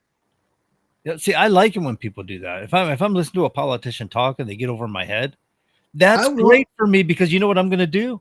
I'm going to pull up my forces you phone to and start educate Googling. yourself. I'm going to, oh, wait, I want to know what this is Right. about. I want to see what he's, and sometimes, you know, people will say things in different ways, kind of abstract ways. You go, wait a minute, I don't know what he's talking about. Let me research this. Right. When you research, you realize they just said it in a different way. It didn't sound comprehensible to Right. you. That's all. Right, absolutely. You know, on the TV show The West Wing, I mean, obviously we're talking about realistic stuff here. But they were talking about, you know, using big words and talking about how, you know, big ideas or whatever. That forces people to stop and think about what you're actually saying. And they were talking about how politics for years has just been dumbed down, where you talk about just some of the most trivial stuff, but you've gotten people spun up over it, and that's what you're campaigning on. Just stuff that just doesn't matter, you know. You know, you didn't say USA 3 times in a row. You know, you said it only twice. You know, and you know, I'm more American than you are. You know, and it's like, and then that's the fight. You know, versus hey, you're talking about spending $37 trillion versus you're talking about actually paying it down. You know, it's like, but when you're talking about debt and deficit or big things like that, people gloss over. What a lot of people realize when you're talking to a crowd of people, you don't have to use big words to impress them. In fact, it doesn't necessarily impress them. It's better to keep it simple and concise. True. However, the biggest thing that we see when people are campaigning is emotional appeal, which means they're going to use fear-based conversations. You know, oh yeah, that opponent of mine is going to take away your Social Security if you vote for him. That's what's going to happen to you. And all of a sudden, people, but I worked hard for that. But on the episode, it's not true. Yeah, but on that episode I was talking about, I should have made the point. But basically, the president on there, Jed Bartlett, he goes basically, what we should do is start to challenge people. Yes, you talk about the big items and get them, rah, but then you talk about these other things and get them interested, push them into getting interested into the big items, and that's how you're going to get them to help you solve those problems. Versus just talking about them all at once and people glossing over. Get them charged up, talk about the big item, and it's like, well, now I'm interested. What is the big item? I don't know enough about it. And people that are, like you and I would generally go educate ourselves about it and want to learn more. But I know it's a small fraction of our society that does that, though. But I think we need to challenge people more and more to get more involved, to want to educate themselves. That's my thought. Well, there's that old Greek saying, you may not take interest in politics, right? Politics takes interest in you. And the thing of it is, yeah, you might not be in your comfort zone with it, but it's easier to sit down and watch television and drink beers to kill your evening. But isn't that a waste of your time? I mean, what purpose is that? So politics takes an interest in you means it affects your life. It impacts your life. Things these people are decided upon. You may have voted for this guy and think you can just wash your hands to it and walk away. But as we described earlier in the show, they're going to do what they want to do if you're not holding them in check. Right. So you need to be involved and find that as your source of entertainment. Yeah, it's headaching. Yeah, it kind of gets somewhat boring sometimes, but there's ways, and that's why you get people that do these shows. You and I are now kind of, honestly, we're speaking a little dryly, but sure. A lot of people that do these shows, like you listen to Dana LaRoche or back in the days with Rush Limbaugh, he had a way of pepping it up. And he was also he was attacking people's emotions. So we don't normally do that. We're not sitting there trying to get people emotionally charged here. But Rush Limbaugh was the king of it, man. He would tap into your emotions. Yeah. But you got to think listen to him, man. 4 hours of Rush Limbaugh. I was so wound up. I was ready to go out and throttle somebody. Yeah, and all I heard at the end of the show was, okay, folks, that's our show. Catch us another 20 hours. We'll start all over. 20 hours from now, you're going to do it again. No, not that much emotions. Right.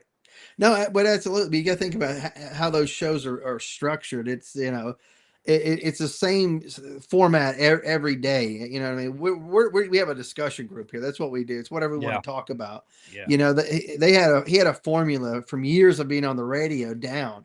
He knew how to hit people just the right way at the right time. A lot of experience. Oh, there's an art. There's an art to speak. Oh, absolutely. Yeah. And we don't necessarily exercise that art. No, but there are people who are very, very savvy on speaking publicly. Shooting off the hip is kind of harder to do it. When you have a formatted speech or you have a way of delivering, like what you're going to be saying ahead of time. Yeah, know the proper inflections, the proper pauses and stuff like that. And it becomes a very powerful form of speech when you know how to make the delivery. The people that do the daily shows that are, they're on 3-4 hours a day, they had their shows set up in segments of like, so they know the emotion they need to bring for that segment. All right, this one I'm going to be more emotional. I'm going to get at the heartstrings. This one I'm going to be more hard hitting. This one I'm going to attack more. This one I'm going to be more defensive. So that they know the emotion that they're going for within each segment. If you watch, there's a formula that they all follow though. Yeah. They try to leave you on that high note at the end, so that way the next show you're not thinking about how pissed off or how sad you got. You're thinking about, man, that was a good show. You left them on a high note, so I want to come back the next show. Absolutely. Yeah, you don't want an art form. You don't want to taper off and dwindling out. You No, leave them wanting more, and that's why you cut it off. You kind of like you leave them thirsty. It's like so they'll come back. When that lead in, you just kind of bring them in. You kind of preface everything, what you're going to get into. You hit a bunch of those sponsorships up front. And then, that next segment, you start to get into more of the conversation, if you will. Yeah. Yeah. Absolutely. Oh, yeah. If you listen to enough talk radio, of course, I'm sure people like yourself or people that are long haul trucking right now, they're listening to a lot of those shows, just to stay awake or to educate themselves one way or another. Sirius XM truck drivers love Sirius XM because you can have one station right throughout the whole country. And I never got into it too much. It seemed to me I was hitting a mountainside or something and getting cut out anyway. And but they like it. I guess I was part of the crowd of if it's free, it's for me, and that's what I like about terrestrial radio. You can get something for free these days. Terrestrial radio, right here, WSMN. Right, we can put it on the internet for you. I mean, come on, how hard is it on the internet? I mean, find us right there. That you guys love the internet. So. Right. Yeah, absolutely. Free is it's for me. That's right. Yeah. But yeah, you get into those shows where you form a bond with that person, even because that's the way that they structure. They try to form that bond with the listeners, if you will, by hitting the segments in just the right way, so you get the person who loves the happy stories. You get the person who likes the sad stories. You get the person who likes that revenge fantasy story, if you will, and that's talk radio, if you will, if you think about it, the way you just tell their stories, how we're going to get the revenge is, we're going to stick it to them at the next election cycle. We're going to do it doing this way, and this way. That's it for people. That's revenge in a lot of ways. That vote is the way to get revenge against elected officials. Well, I just won't vote for them. But here's what people have to do to get that revenge, to get that satisfaction. You actually have to show up and vote. You have to be registered to vote, and you have to actually go in that voting booth, if you will, and vote for the other person or somebody you like better. I mean, that's how you get the revenge. The most amazing thing to me is if it's a federal election, people are right there, especially if it's a presidential election. Right. For some reason, we as a society want to put it all on one man. So, it's Obama's Affordable Care Act. It wasn't Congress didn't pass it. It was Obama's. And, same thing with Trump. We always say it's Trump's this and Trump's that. And the truth of the matter is there's a whole Congress right there doing work, and they're sending bills over to Trump for Trump to sign, but we say it's his bill. It's kind of ridiculous on our part. But when it comes to a federal election, man, people are there. It's a long wait, 45 minutes, 3 hours in line sometimes trying to get in there to punch a ticket. When it's a state election, maybe 25% of the people show up. Right. I always find that intriguing. Wouldn't you be more interested in what's going on locally? Isn't it going to impact you the most? But you think about during the presidential election every 4 years, how many of those members of Congress, the House and Senate, are being overwhelmingly reelected? And it's like you got to think about this. Most of those problems that you're voting for a new president to fix were caused by the people that you're also reelecting to Congress at the same time, Republican or Democrat. Maybe it's by design. Maybe I never thought about that. I just assume people we're more simple-minded and like to just put everything on the president, but maybe they gear it that way. Because if you listen to them talk, they always talk that way. So maybe they gear it that way so you're not looking at Congress. Well, of course. And of course, if it's a popular president or a popular candidate running for president, what do those members of Congress do, or those candidates for Congress do? They jump on the coattails.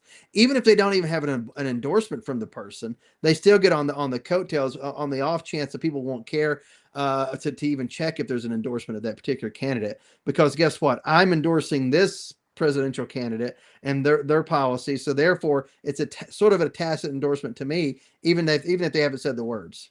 Mm-hmm. You know what I mean? Yeah. Because most people aren't going to look at whether you got the endorsement or not. Now, if you do get the endorsement of a very popular president, like say Trump as an example, you're going to go out and tout that and talk about how he endorsed me, the only Trump endorsed candidate in this entire race, while the other candidates down the line may say, oh, I support his agenda, the XYZ, but they can't say that they got the endorsement. But for the person who's not really paying attention to the words, well, I heard Trump and I heard, his policies. That's it. They're not paying attention to who actually got the endorsement. Yeah, So no. it does become the game of semantics and how you use your words too. Oh man, all the time. Yeah. Time. That's why they leave themselves when they say something. They don't want to promise anything directly. They kind of semantically say it out there in a way so they're not really promise anything directly, so they can kind of covertly later on say, well, that's not exactly what I said. Right. Or the person who won't come out and say that they openly support, term limits. They'll say, well, term limits are a good idea. Well, we term limit our governor, or we term limit our president, but won't actually say, well, we should term limit the position I'm running for, such as Congress, House, Senate, or whatever, though. You know what I'm saying?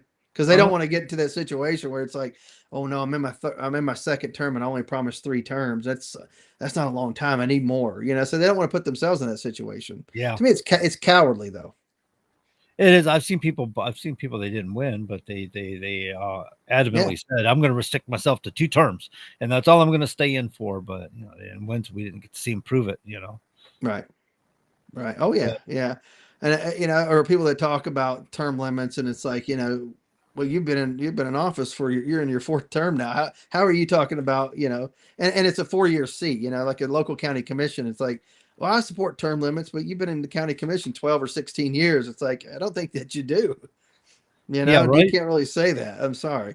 2 terms in a 4-year office. All right, that's reasonable. Maybe 3, 12 years. And then let's go ahead and move it on. That's enough. Since we're on that subject matter, how do you feel about term limits? I support them. Do you? I support them. And here's the thing: people say, "Well, we have term limits. It's called elections," but people usually say that understand the fact that the amount of money that's behind it. You're never going to actually have that happen. It's never going to go that way unless actually people show up and actually vote these people out of office. So we're going to have to institute congressional term limits on a constitutional basis. So that way it can't just be arbitrary of whenever they decide to leave or whatever, because with so much money behind it and it's so easy to sell out that most people in your congressional district aren't paying attention to how you vote. And at the same time, those who are a part of the establishment are going to be there to kiss your butt anyway, because you're the person that's in. So they want to ensure that they maintain some level of power, perceived power or real power, by being your best friend until there's somebody who comes along who has just a lot more money to be able to spend. But at the same time, you have that power of incumbency behind it as well. Everything that you do becomes a campaign stop. You know what I'm saying? Even if it's an official stop. So it's hard, even if you had a lot of money to throw at it initially, to overcome an established incumbent. But it's up to every individual person like you and I to pay attention and vote, and occasionally vote them out of office. Even if we like them, sometimes they get to the point where they've outlived their usefulness, I think, in office anyway. Mm. Yeah. I have never been a fan of them myself. I get the concept, but I find myself saying, well, we have like you said earlier, we have a process. It's called vote the other guy in. We vote people, and if we don't agree with them anymore, we shouldn't vote for them anymore. But then I also find myself following up with, providing you can get a fair election. Right. Because you think about this, to run for high office, a U.S. House seat, you think about this, if you want to really be competitive, you're talking about $1 million on the low end nowadays. Yeah. How many people can go out and honestly, truly raise that type of money? If you don't already have that amount in your own bank accounts to be able to offer up to spend it, you're probably not able to go out and raise that type of money unless you just had some drastic major name recognition. Even then, I don't see it happening, especially in your home districts. And of course, good luck going to Washington or to Nashua, your state capital, wherever you may be, and try to raise that money with no name recognition. Even if you are a decent candidate, nobody's going to back you outright. It's just not going to happen. No, you're right. It's very difficult. No, I remember the first time I heard a presidential campaign cost $100 million, and I'm thinking to myself, Oh crap! My God, well, how much does it cost to win a presidential election? Now, what is it up to? A couple $100 million or something? 300 Oh, million? now it's in the billion or billion, 2 billion now. Wow. There was a saying, and I forget who said it. It's like, politics is becoming very expensive to lose, or to lose a race or something. I can't remember how it goes, but even just to lose a presidential race, it's costing you $1 billion. Come on now. I remember Hillary Clinton was when Obama beat her, she was 20 million or something in the hole. Probably, She yeah. herself, Right. And I think somebody kind of took care of that for her, and she became his Secretary of State. Wink, wink, nod, nod. Right. Well, basically, yeah, that was paid off basically, and it's like, Hillary, I'm gonna bring you on the inside. This will set you up in 8 years to be the person, and you're gonna be on the inside of the tent. Or like, there's a saying, I think it was Fred Thompson, one of his characters, and he's like, I'd rather have the person on the inside of the tent pissing out versus them on the outside pissing in. And that's been said about a number of characters throughout history. But I think that was a situation where Obama said that about Hillary. I'd rather have her on the inside, throwing everything out versus her on the outside throwing rocks in. You know what I mean? Yeah. She already has enough inside information that she doesn't have to be on the inside to Right. make things difficult for him. So you make her Secretary of State, essentially the highest cabinet position you can give her, and let her be happy there. She can say she was Secretary of State. She can use that whenever she runs in 8 years. She'll basically bring her supporters onto my side versus fighting me at every turn over the next 4 years. And that's what his thought was, and wisely so, I believe. Yeah, she was senator for New York for I don't know, but maybe one term. Yeah, basically a term. Maybe she got reelected, but basically, whenever she was first lady, never lived. I don't think she had ever lived in New York or was never a real resident there. Establishes residency while still first lady. Runs for the Senate and gets elected. Gets sworn in while still first lady. Think about that. She was a senator and first lady at the same time. It was for only like 2 weeks though, but still. Oh wow, yeah. I'm thinking about this. I'm kind of puzzled in my head about this, but yeah, because she was due to elected to the she had Senate to in be 2000, yeah. right? And so they're sworn in at the 1st of January, like that first week. The presidency it switches over the 20th, so she was still the first lady for about 2 weeks, roughly. Oh, kind of weird, huh? Yeah. And now people just all love to flock to these types of people and say, "Oh, because they were this, they should be president, or they should be the senator, or whatever." It's like, when did the everyday American people just give over to this celebrity culture, and not only in our everyday lives, but in our politics now? But that's what's going about her sick. senatorship. It is sick. She was like a one-term senator out of New York. It was just for show. She didn't do Well, anything. where's she carpet bagged to? Yeah. And had Rudy Giuliani not gotten cancer and dropped out, he probably could have beaten her on the Republican side at that point. Rudy Giuliani now is certainly a different guy than he was in 2000. You know what I mean, or whatever. But could have beaten her at that point. But he got cancer and stepped away from the race, and that was kind of it. Let her basically walk into that office versus truly challenging her. Even if he lost, if she won by only like a percent or something, you'd be able to say, oh, there's certainly a lot of chinks in her armor. So setting herself up in 8 years to try to be president, or whatever the case may be, would have certainly been detrimental to that. Even if he had stayed in the race, I think. Yeah, so she may not have ran for president in 2008. Who knows? Of course, I don't put it past her ego, though, for sure. She wanted it awfully bad. And there was this whole thing people were talking about back in the day about how they felt like she was promised she was going to be next in line, and Obama. It was like everything shifted away from her because you can tell she was jaded, Yeah, she was the successor. She was basically the anointed one, because you think about this, when Bush came in, everybody expected Gore to win and be president for 8 years, and then whoever he had on as vice president would have possibly been the successor at that point.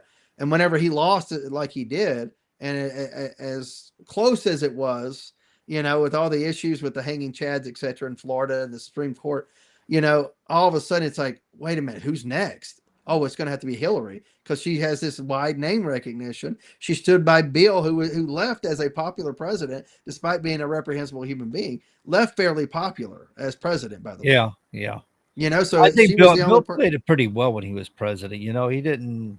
Well, yeah, I mean, he actually, a lot of his policies were fairly, compared to what Democrats are today, were fairly moderate. Yeah, yeah. That's not giving him a thumbs up as a great guy Well, or no, but anything like honestly, that. he would be willing to work with somebody across the aisle if they had a Sure, good idea. But of that's course, it true. would have to be more leaning to his way of things. But Sure. I mean, you'd have to stroke Bill Clinton's ego occasionally, but he would definitely work with Republicans on a lot of things for sure. And you don't see that nowadays in most respects for any side of the aisle. no, we're in like I said at the beginning when we first started doing this show. I feel like we're in political warfare, and I think that's Right. where we have been for quite some time now. And it's just a bitter battle between the left and the right, and the left has really shown their hindquarters about it. Right. But you think about this, we're in such political warfare where you have states like Tennessee, overwhelmingly Republican, where a Republican, I mentioned this earlier, and of course I'm going to do it again, where a Republican in a safe Republican district will come back and say, oh, we're battling the Democrats, down in Nashville. It's like you have overwhelming majorities in the state House and state Senate, super majorities. You're not battling the Democrats. I mean, yeah, they may speak up and say some stupid stuff, but you're battling other Republicans. That's the problem, So let's stop pretending it's the Democrats, but it's the people who fall for that. Oh, it's the Democrats in Nashville that's the problem. You No, got to have a it's the boogeyman. other Republicans that are there. That's the problem. Yeah, you got to have a boogeyman when you're having Sure. infighting, and of course you're going to have a few rhinos involved, and they come back and fundraise to exorbitant amounts for safe seats, knowing that they're not going to have to battle against any Democrat. Yeah. And what that does, that keeps any good person who could replace them out of those primaries, because again, it's safe Republican seats or safe Democrat seats. It keeps anybody who would challenge in a primary out, because if you think about what do I need to run for state rep, well, you need probably $50,000 to $100,000 to start off with, because your potential opponent already has that in the bank, plus they have name recognition. So now you got to overcome that amount of money plus the name recognition to start off with. And that keeps a lot of really good candidates out, because they can't go to Nashville or to Washington, D.C. and raise that money. Where are you going to raise it up? Either with your own family and friends. And I don't know how many people have friends that they can raise $150,000 $some, within a few weeks to run for public office. Mm-hmm. You know what I'm saying? Because So, that's kind of what it takes. So, folks, if you're just tuning in, or if you've been listening for a while and you're wondering what you're listening to, you're listening to the Common Sense Conservatives right here at WSMN. 1590 on your AM dial, 95.3 on your FM dial. And also, you can catch it at wsmn.live if you happen to be running into the house. And that's our station identification close to the bottom of the hour. Todd, what do you think about this International Criminal Court investigating the United States for crimes against humanity? Who specifically? They just the Well, United States. I did not see that. They just mentioned the United States and Israel, and the United States had to do with the occupation of Afghanistan. So it was approved in 2020, apparently, for them to investigate the United States. And all of a sudden, now they're doing this. Okay, good luck. Trump is like, well, we're not part of the Rome. We're not signatories on the what is it called, the Rome. Right. Yeah. We're not signatories to that. So you have no teeth anyway. I mean, yeah, you can I guess find somebody guilty in absentia and say, and court and countries could agree to if so and so comes to our country, we'll arrest them. That's pretty much that was what they would agree to, something like that. Mm-hmm. Whatever. President Trump, once he leaves office, if he comes to Germany, we can arrest him. Yeah, you're going to really arrest a former president or whatever? I doubt it. Create a whole international incident, right? Yeah, not going to happen. So that's like, the Trump administration declared it's just more lawfare against Trump, and that they're not going to recognize it. They don't care. We're not signatories. So, and they pretty much gave him the attitude you gave him. Good luck. Go ahead and do what you're going to do, but good luck. Right. And anybody who was going to, let's say, put me in prison if I show up to your country, even if I'm invited officially, I'm just not going to go. I wouldn't show up. Not a hard thing to stay out of your country. I would be remiss not to mention that they also sanction members that are investigating, apparently, which one member I think is out of Canada. So I don't know what they mean by sanction them, like they can't come to the United States or what they're doing as far as sanctions go. But I guess they decided they're going to sanction and in retaliation. Right. And wish them well. Yeah, good luck with that. I think, was it Henry Kissinger? Wasn't he not allowed to go to some countries around the world because he was international criminal or war criminal or something like that, or I can't remember specifically, but I think he couldn't go to some countries because they said they would arrest him if he shows up. Oh, geez. Easy not to show up to your country if you're going to arrest me for just showing up. It's like Marco Rubio was sanctioned from going to China. They would arrest him if he had showed up in China. All of a sudden, he becomes Secretary of State. It's like, well, what are you going to do now? Right. You're going to arrest the Secretary of State if he has to come to China? No, I don't think so. Yeah, they decided they were going to make special accommodations now. They're going to forgive it. Oh, of course. And that way they can look as if they're the bigger, quote unquote, bigger man, if you will, by allowing him right of passage through their country or whatever. See, China, we're not going to be petty like the United States. We're going to basically pardon him. See, we're better than you all. It's like, we're not playing your nonsense game. So, who's the bigger man here? People playing the game, the person not playing games. Right. So, Yeah. what happened to the tariffs in China? Was there anything come of that, or are we just still charging them out the hindquarters? That was 4 weeks ago, John. We don't talk about that this week. Oh, I'm sorry. Right? That sounded like a Chris Wyatt response. Is he rubbing off? Right. on No, you? I figured he would say that. That's why. I said it. Translation: I don't have any answers for that. No, but I want to say something witty though, right? Yeah, that sounds good. Like something he would say. Picked up on that right away. I guess I've been doing this a Yeah. while with you guys now, and starting to pick up on those little cues. Not bad. All right. Monk says LOL. All right. Got a few comments over here in the stream. Of course, not as many tonight that we normally have because we get quite a few from South Africa from the audience down there. Of course, Colonel Chris White is over in England right now covering the Women's Rugby World Cup. I believe that's what he's covering, right? In England. Did I say? Yeah. In case I said Germany. I don't know if I said Germany or not. It just popped into my mind. But Oh, yeah, he's no. over in London right now and going up and down England covering that. So should be interesting to hear what he has to say maybe next week. I think he's there for 2 weeks now, or will be 2 No, I weeks, thought he said he was going to be there for about 4 weeks, 3 or or 4 maybe weeks. 4 weeks. Yeah, maybe. Oh, I don't know. Yeah, mid September. So Interesting. we'll have a couple shows here. Next 2 or 3 shows will be 1 hour shows with the Colonel. But Right. it's always interesting when he's here. We'll take what we Right. can get. Yeah, I'll be down in Tampa next week for next week's show down at the American Legion National Convention down in Tampa. Should be interesting. For some reason, I was thinking I would be down there tonight because I had on my calendar that I was leaving on the 20th for some reason, but it's actually Friday I leave. Oh. But yeah, so next week I'll be there for that and see how it goes. We'll be electing a new national commander, amongst other things. So should be a fun time down there. Change of scenery at least for about a week or so. So they understand not to schedule anything between the hours of 7 to 9 o'clock on Wednesday nights. That you'll Right? Yeah, nothing that's something pretty scheduled. Don't important to worry. do. Okay. Don't worry. I'll be free next week for sure. All right. I know I'll be. As a matter of fact, I gotta get hold of Johnny because I plan on being down in Florida here into September and beginning of October. So there's gonna be at least a week I'll be down there doing a show. All right, cool. What do you got down there? Just Wedding? hiding some bodies or whatever. No, yeah, well, that's no, we don't talk about that publicly, Todd. But there are some gator places, so if I have to dispose of any bodies, I know where I know how those gators eat. Right. Oh yeah. It's humor. It's humor. Come on, Absolutely. guys. Work with me here. Right. Anyway, let's see. Minnesota Attorney General is going to sue TikTok. Did you hear about that one?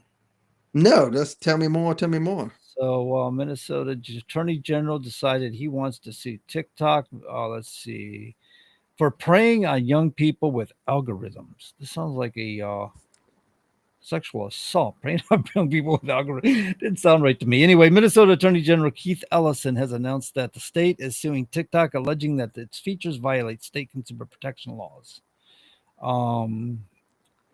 Democrat Farmer Labor Party Ellison, a member of the Democratic Farmer Labor Party, said in release Tuesday that the social media platform ensnares young users in cycles of excessive use through app design features that prey on young people's neurodevelopment vulnerabilities.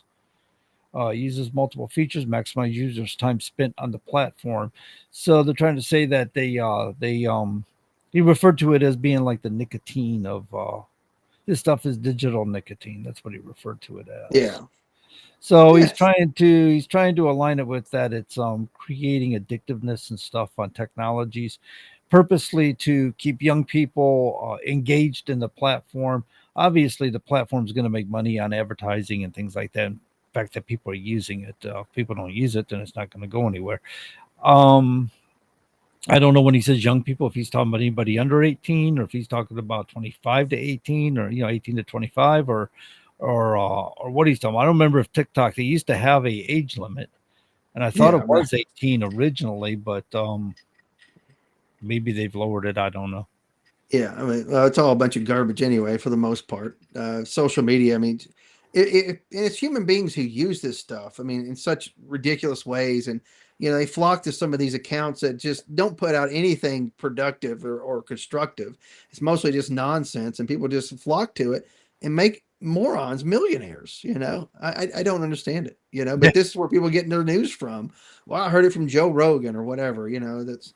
Well, apparently it's I don't know if you get your news from him or some of these other people, it's like you're probably getting, minuscule of the truth, and most of it's just exaggerated or hyper inflated, if you will, over exaggerated. I don't know. I'm not tagging Joe Rogan for sure, but it's like, don't go to there to get your news. You know what I mean? Get a story, get the entertainment value out of it for sure.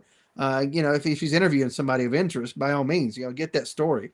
But don't sit there and listen to everything that he pushes, especially some of the conspiracy theories that you hear as being full fact. It's like that's a bit much in my book. Hey, studies this applies that, to anybody, left or right, by the way. Studies have shown that 100% of conservative conspiracy theories that come true. Is that right? Hey, you just heard it on it must social be true. media. I heard it on the radio. Yeah, it must be true. Yeah. So no, they you're right. A lot of these guys, pundits or whatever you want to call them, self pundits or whatever. I don't know. They do build these platforms. Some of them are pretty interesting. But Rush Limbaugh, we go back to that. One of the things that turned me off about Rush Limbaugh, I have a hard time listening to this stuff. I really do, because like we said earlier, they tap into your emotions, they work you up, and it just drives me nuts. I just want some straight talk. And that's why we do it like we do here, just straight talk. But one time a lady called in, she goes, well, this is what we need to do. We need to start making changes. And she wanted to start plotting with the guy on his radio show, and he stops and his tone changes. He goes, ma'am, this show is for entertainment purposes. If you really want to make changes within the party, you're going to have to contact your local party members. And guys are on her way. And as soon as she's like, oh, okay. So she hangs up with him. And as soon as she does, and he goes right back into it. I mean, just his voice elevated right back up, picked back up where he left off, and the whole act started all over again. I'm like, right. Yeah, for entertainment, you might learn a thing or two, but it's really, to me, that's a joke. You know what I mean? That's right. But you got to think, man, some of these folks that you get them so spun up, and it's like they're so outraged. It's like they don't know where to put the outrage. It's like, where do you put the energy? And then you get somebody that comes along and taps into it, like, oh, you listen to, like you said, Rush Limbaugh. Oh, you listen to Rush, or you listen to Sean Hannity, you listen to XYZ. Well, let me tap into some of that rhetoric and use it so that I can garner your support. And people do that. It's like, oh, okay, I know that they listen to this and this. I know what they talk about. I know how they use their rhetoric. I'm going to kind of do some of the same stuff, and I get your support, even though you're not going to do anything to fix the problems that you told them that they should be pissed off about. You're not going to fix exactly. So talk that leads to no action is nothing, right? You might just maybe. But remember, if you elect that person to go, say, to Washington to fix the problem that they pointed out, well, whenever they get there, they're going to say, oh, by the way, working on fixing that problem. But guess who's to blame? It's those Democrats over there, or it's the rhinos over here, or it's the executive branch. Because if it happens to be Democrats in control and you're a Republican, it's the executive branch. So you always have a reason why you've not solved those problems, but you need to give me that one more term, and at the same time more money. Deflection is the name of the game here. Yeah, I failed, but it's not my fault. Like a narcissist or a drug addict, right? It's not my fault. It's somebody else's fault. It's always somebody else's fault. Look over here. Look at what this guy's doing to me. You got to pay. You got to give me money and support me. Right. Yeah, but they go in there. There's so much, emotion, and like, man, they're going to really go up there and sock it to them and fix it. And then they come back. All of a sudden, they're a little bit more establishment than they were whenever they went up there. All of a sudden, they're dressing a little bit better. They're speaking a little bit different. The rhetoric's changed a little bit. They're getting the talking points. They're getting the briefings on how they should present certain things. They're going to all those classes and training of how they should present different issues and items or whatever. If you're, let's pick a random topic, deficit and debt, call it this, say this, use these keywords, these buzzwords. And that's what they're doing. And you see it on social media. You see it on Sunday talk shows. Republicans using the same talking points. Democrats do the same thing. It's all from the same hymnal. And eventually you got a candidate that's basically created from Washington or created from Nashville. And you don't have that person who went there initially spit and vinegar. You have now a polished politician that you need to get rid of again. Yep. That makes sense there? I hope so. That polished politician you got to get rid of again. Right. But what do you think about some of those guys are kind of worth keeping? How do you feel about Rand Paul? I think he's up against it though. We need like more people like him to give him some support. Instead of getting rid of people like Thomas Massey in the House, and of course you got Rand Paul in the Senate. Generally the two most conservative constitutionally minded individuals in each of those houses. From what I can see, and now we want to get rid of them because they're calling out people on their own side, if you will. Well, so what you're getting into here, I may as well just spill this out right now. This is called groupthink processes, right? So Donald Trump had the one big beautiful bill or whatever it was he called it, and it was Rand Paul that spoke out against it. And he said, "Well, I'm not exactly for this bill, and the reason why I'm not for this bill is because of the excess of spending and the bloating, right? Because all the stuff people threw on deficit, and all of a sudden he's the bad guy. He's the bad guy out, and all he did was point out the flaws in the bill and why he's not supporting the bill. And even our president sitting there attacking the man. This creates what's called groupthink processes. Rand Paul is not going to allow himself to be subjected to it. He's still going to speak his will. He's still going to speak his mind, and he's doing so for the better interest of his constituents. This is what I like about Rand Paul. In fact, he was my choice in 2016. It wasn't Trump. It was Rand Paul originally. But at any rate, he stood his ground on it, but a lot of people become susceptible to groupthink processes where somebody starts bullying within the group, right? And so now people want to hold back. They don't want to express themselves independently because, well, nobody else is talking about it in the group, or I don't want to be ostracized. And this is what happened to Senator Sinema on the Democrat Party. She didn't vote the will of the party. She voted presumably she voted for the will of her constituents when she went against the bill to go to remove the filibuster. Or it wasn't a bill, was it? It was a rule change. Yeah, it was a rule change.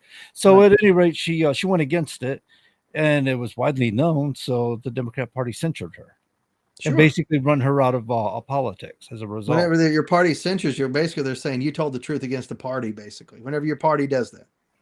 Yeah, or they didn't like your choices, so now they make you the example. This is what's called groupthink processes to control the masses, within the group, or to control the group in the direction of the group, and that's not supposed to work that way. That's not good. Using the word is not good democracy.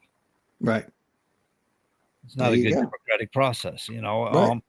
You're supposed to be able to speak your will. You're supposed to be able to speak your mind.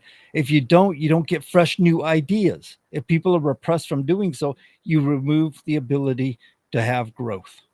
Because it always comes down to the decision of the select few. And this is the problem with the parties. And this is why George Washington warned us of the parties. In his farewell address, which he never delivered. He submitted it, but he never delivered his farewell address.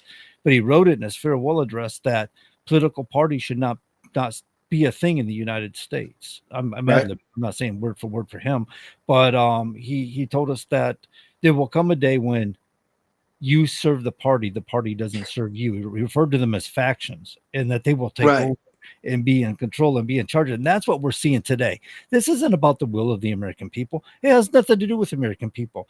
If you ask any of these people out here on the street, how do you feel about this party? How do you feel about that party?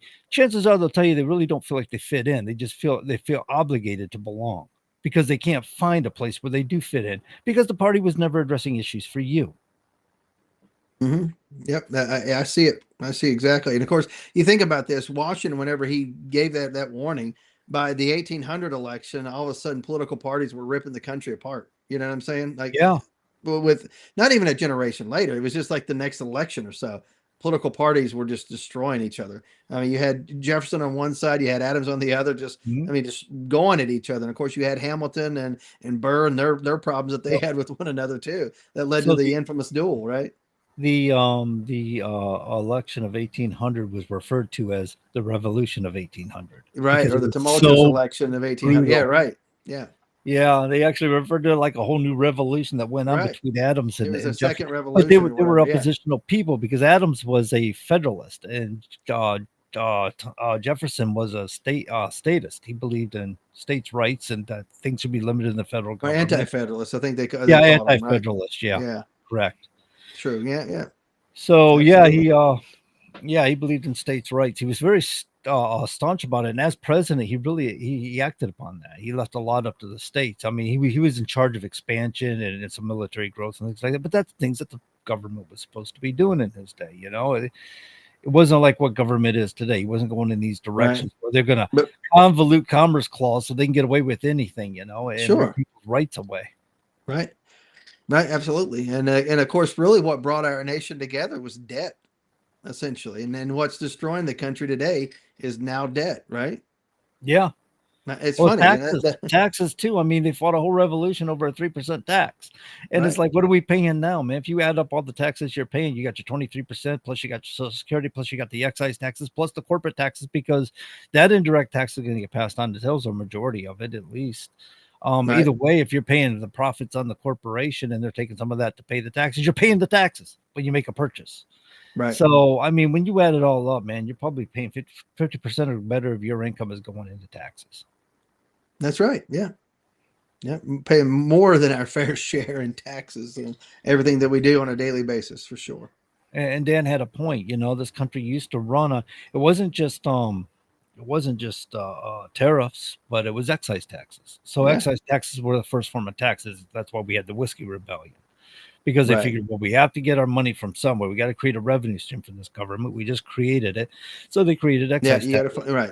Now, this is why I support taxes against corporations and not personal income tax. I hate personal income tax, but businesses are established to be in business and they can handle the tax burden and stuff like that because they're going to pass that cost on to you as the consumer. So you're going to pay the tax. You're not getting out of it. But they're going to handle it. They're going to administrate all the tax burdens on it and stuff. And you're just going to pay it through your purchases. It's an easy thing for consumers. It doesn't burden the American people as a people. But corporations will have to handle that. Not a big deal for them. They handle more complex things than that, I'm sure. So I don't like personal income tax, but I value corporate tax because it's fair, just all the way around. Nobody gets out of paying it. It's going to be, that's the thing the Democrats should be arguing for, right? They're always saying, well, everybody should pay their fair share. There shouldn't be loopholes. Yeah. Well, that's the way to go about it. I call that the flawed fair share argument. It's like the fair share needle is always moving depending on who's talking, right? It's always a little bit more. It's always a little bit more. It's never less whenever it's on the left, though. Yeah. Well, they never stick to. Here's another case of where they say it, but they don't stick to it. Like I say, the left are the ones that brought in personal income tax to begin with. And they, if I remember right, they claimed it was going to be against those who made large sums of money, not the little guys. It was going to be the guys, the big guys that were millionaires or whatever, or made thousands of dollars a year. Well, if you take away, let's say, I'm Elon Musk, you take away all my money, my ability to make money moving forward. Well, you fund the government for a few days, maybe a few weeks, right? And then where are you? You got to go after the next guy, and eventually you're going to run out of those millionaires or billionaires because now all of a sudden they can't create anything, can't create jobs, can't create more tax-paying citizens that are out there. You know what I'm saying? So the fair share argument is always pay more, but it never addresses the long term. If you take and take and take, eventually it's gone. That's what the left doesn't realize. Yeah, the people that are phenomenally rich now only have so much to give, and it can only go $37 trillion in debt. If the government can't handle the amount of revenue they got coming in, and they overspend, then I mean, come on, man. You can take it from Elon Musk, but he ain't got $37 trillion. No. All the billionaires in the nation, you fund the nation for what, 6 months? Maybe you take all the money they have. Yeah, maybe maybe 6 months, if that. So You know what? I think that concludes our show, Todd. We have reached the top of the second hour. So, ladies and gentlemen, we want to thank you for listening tonight. We hope you got something out of it, a little entertainment, or maybe even a bit of knowledge that we may have been able to offer you. As always, have a good week. Catch us here next week, same time, same place. And be good. If you can't be good, well, be good at it. And we're going.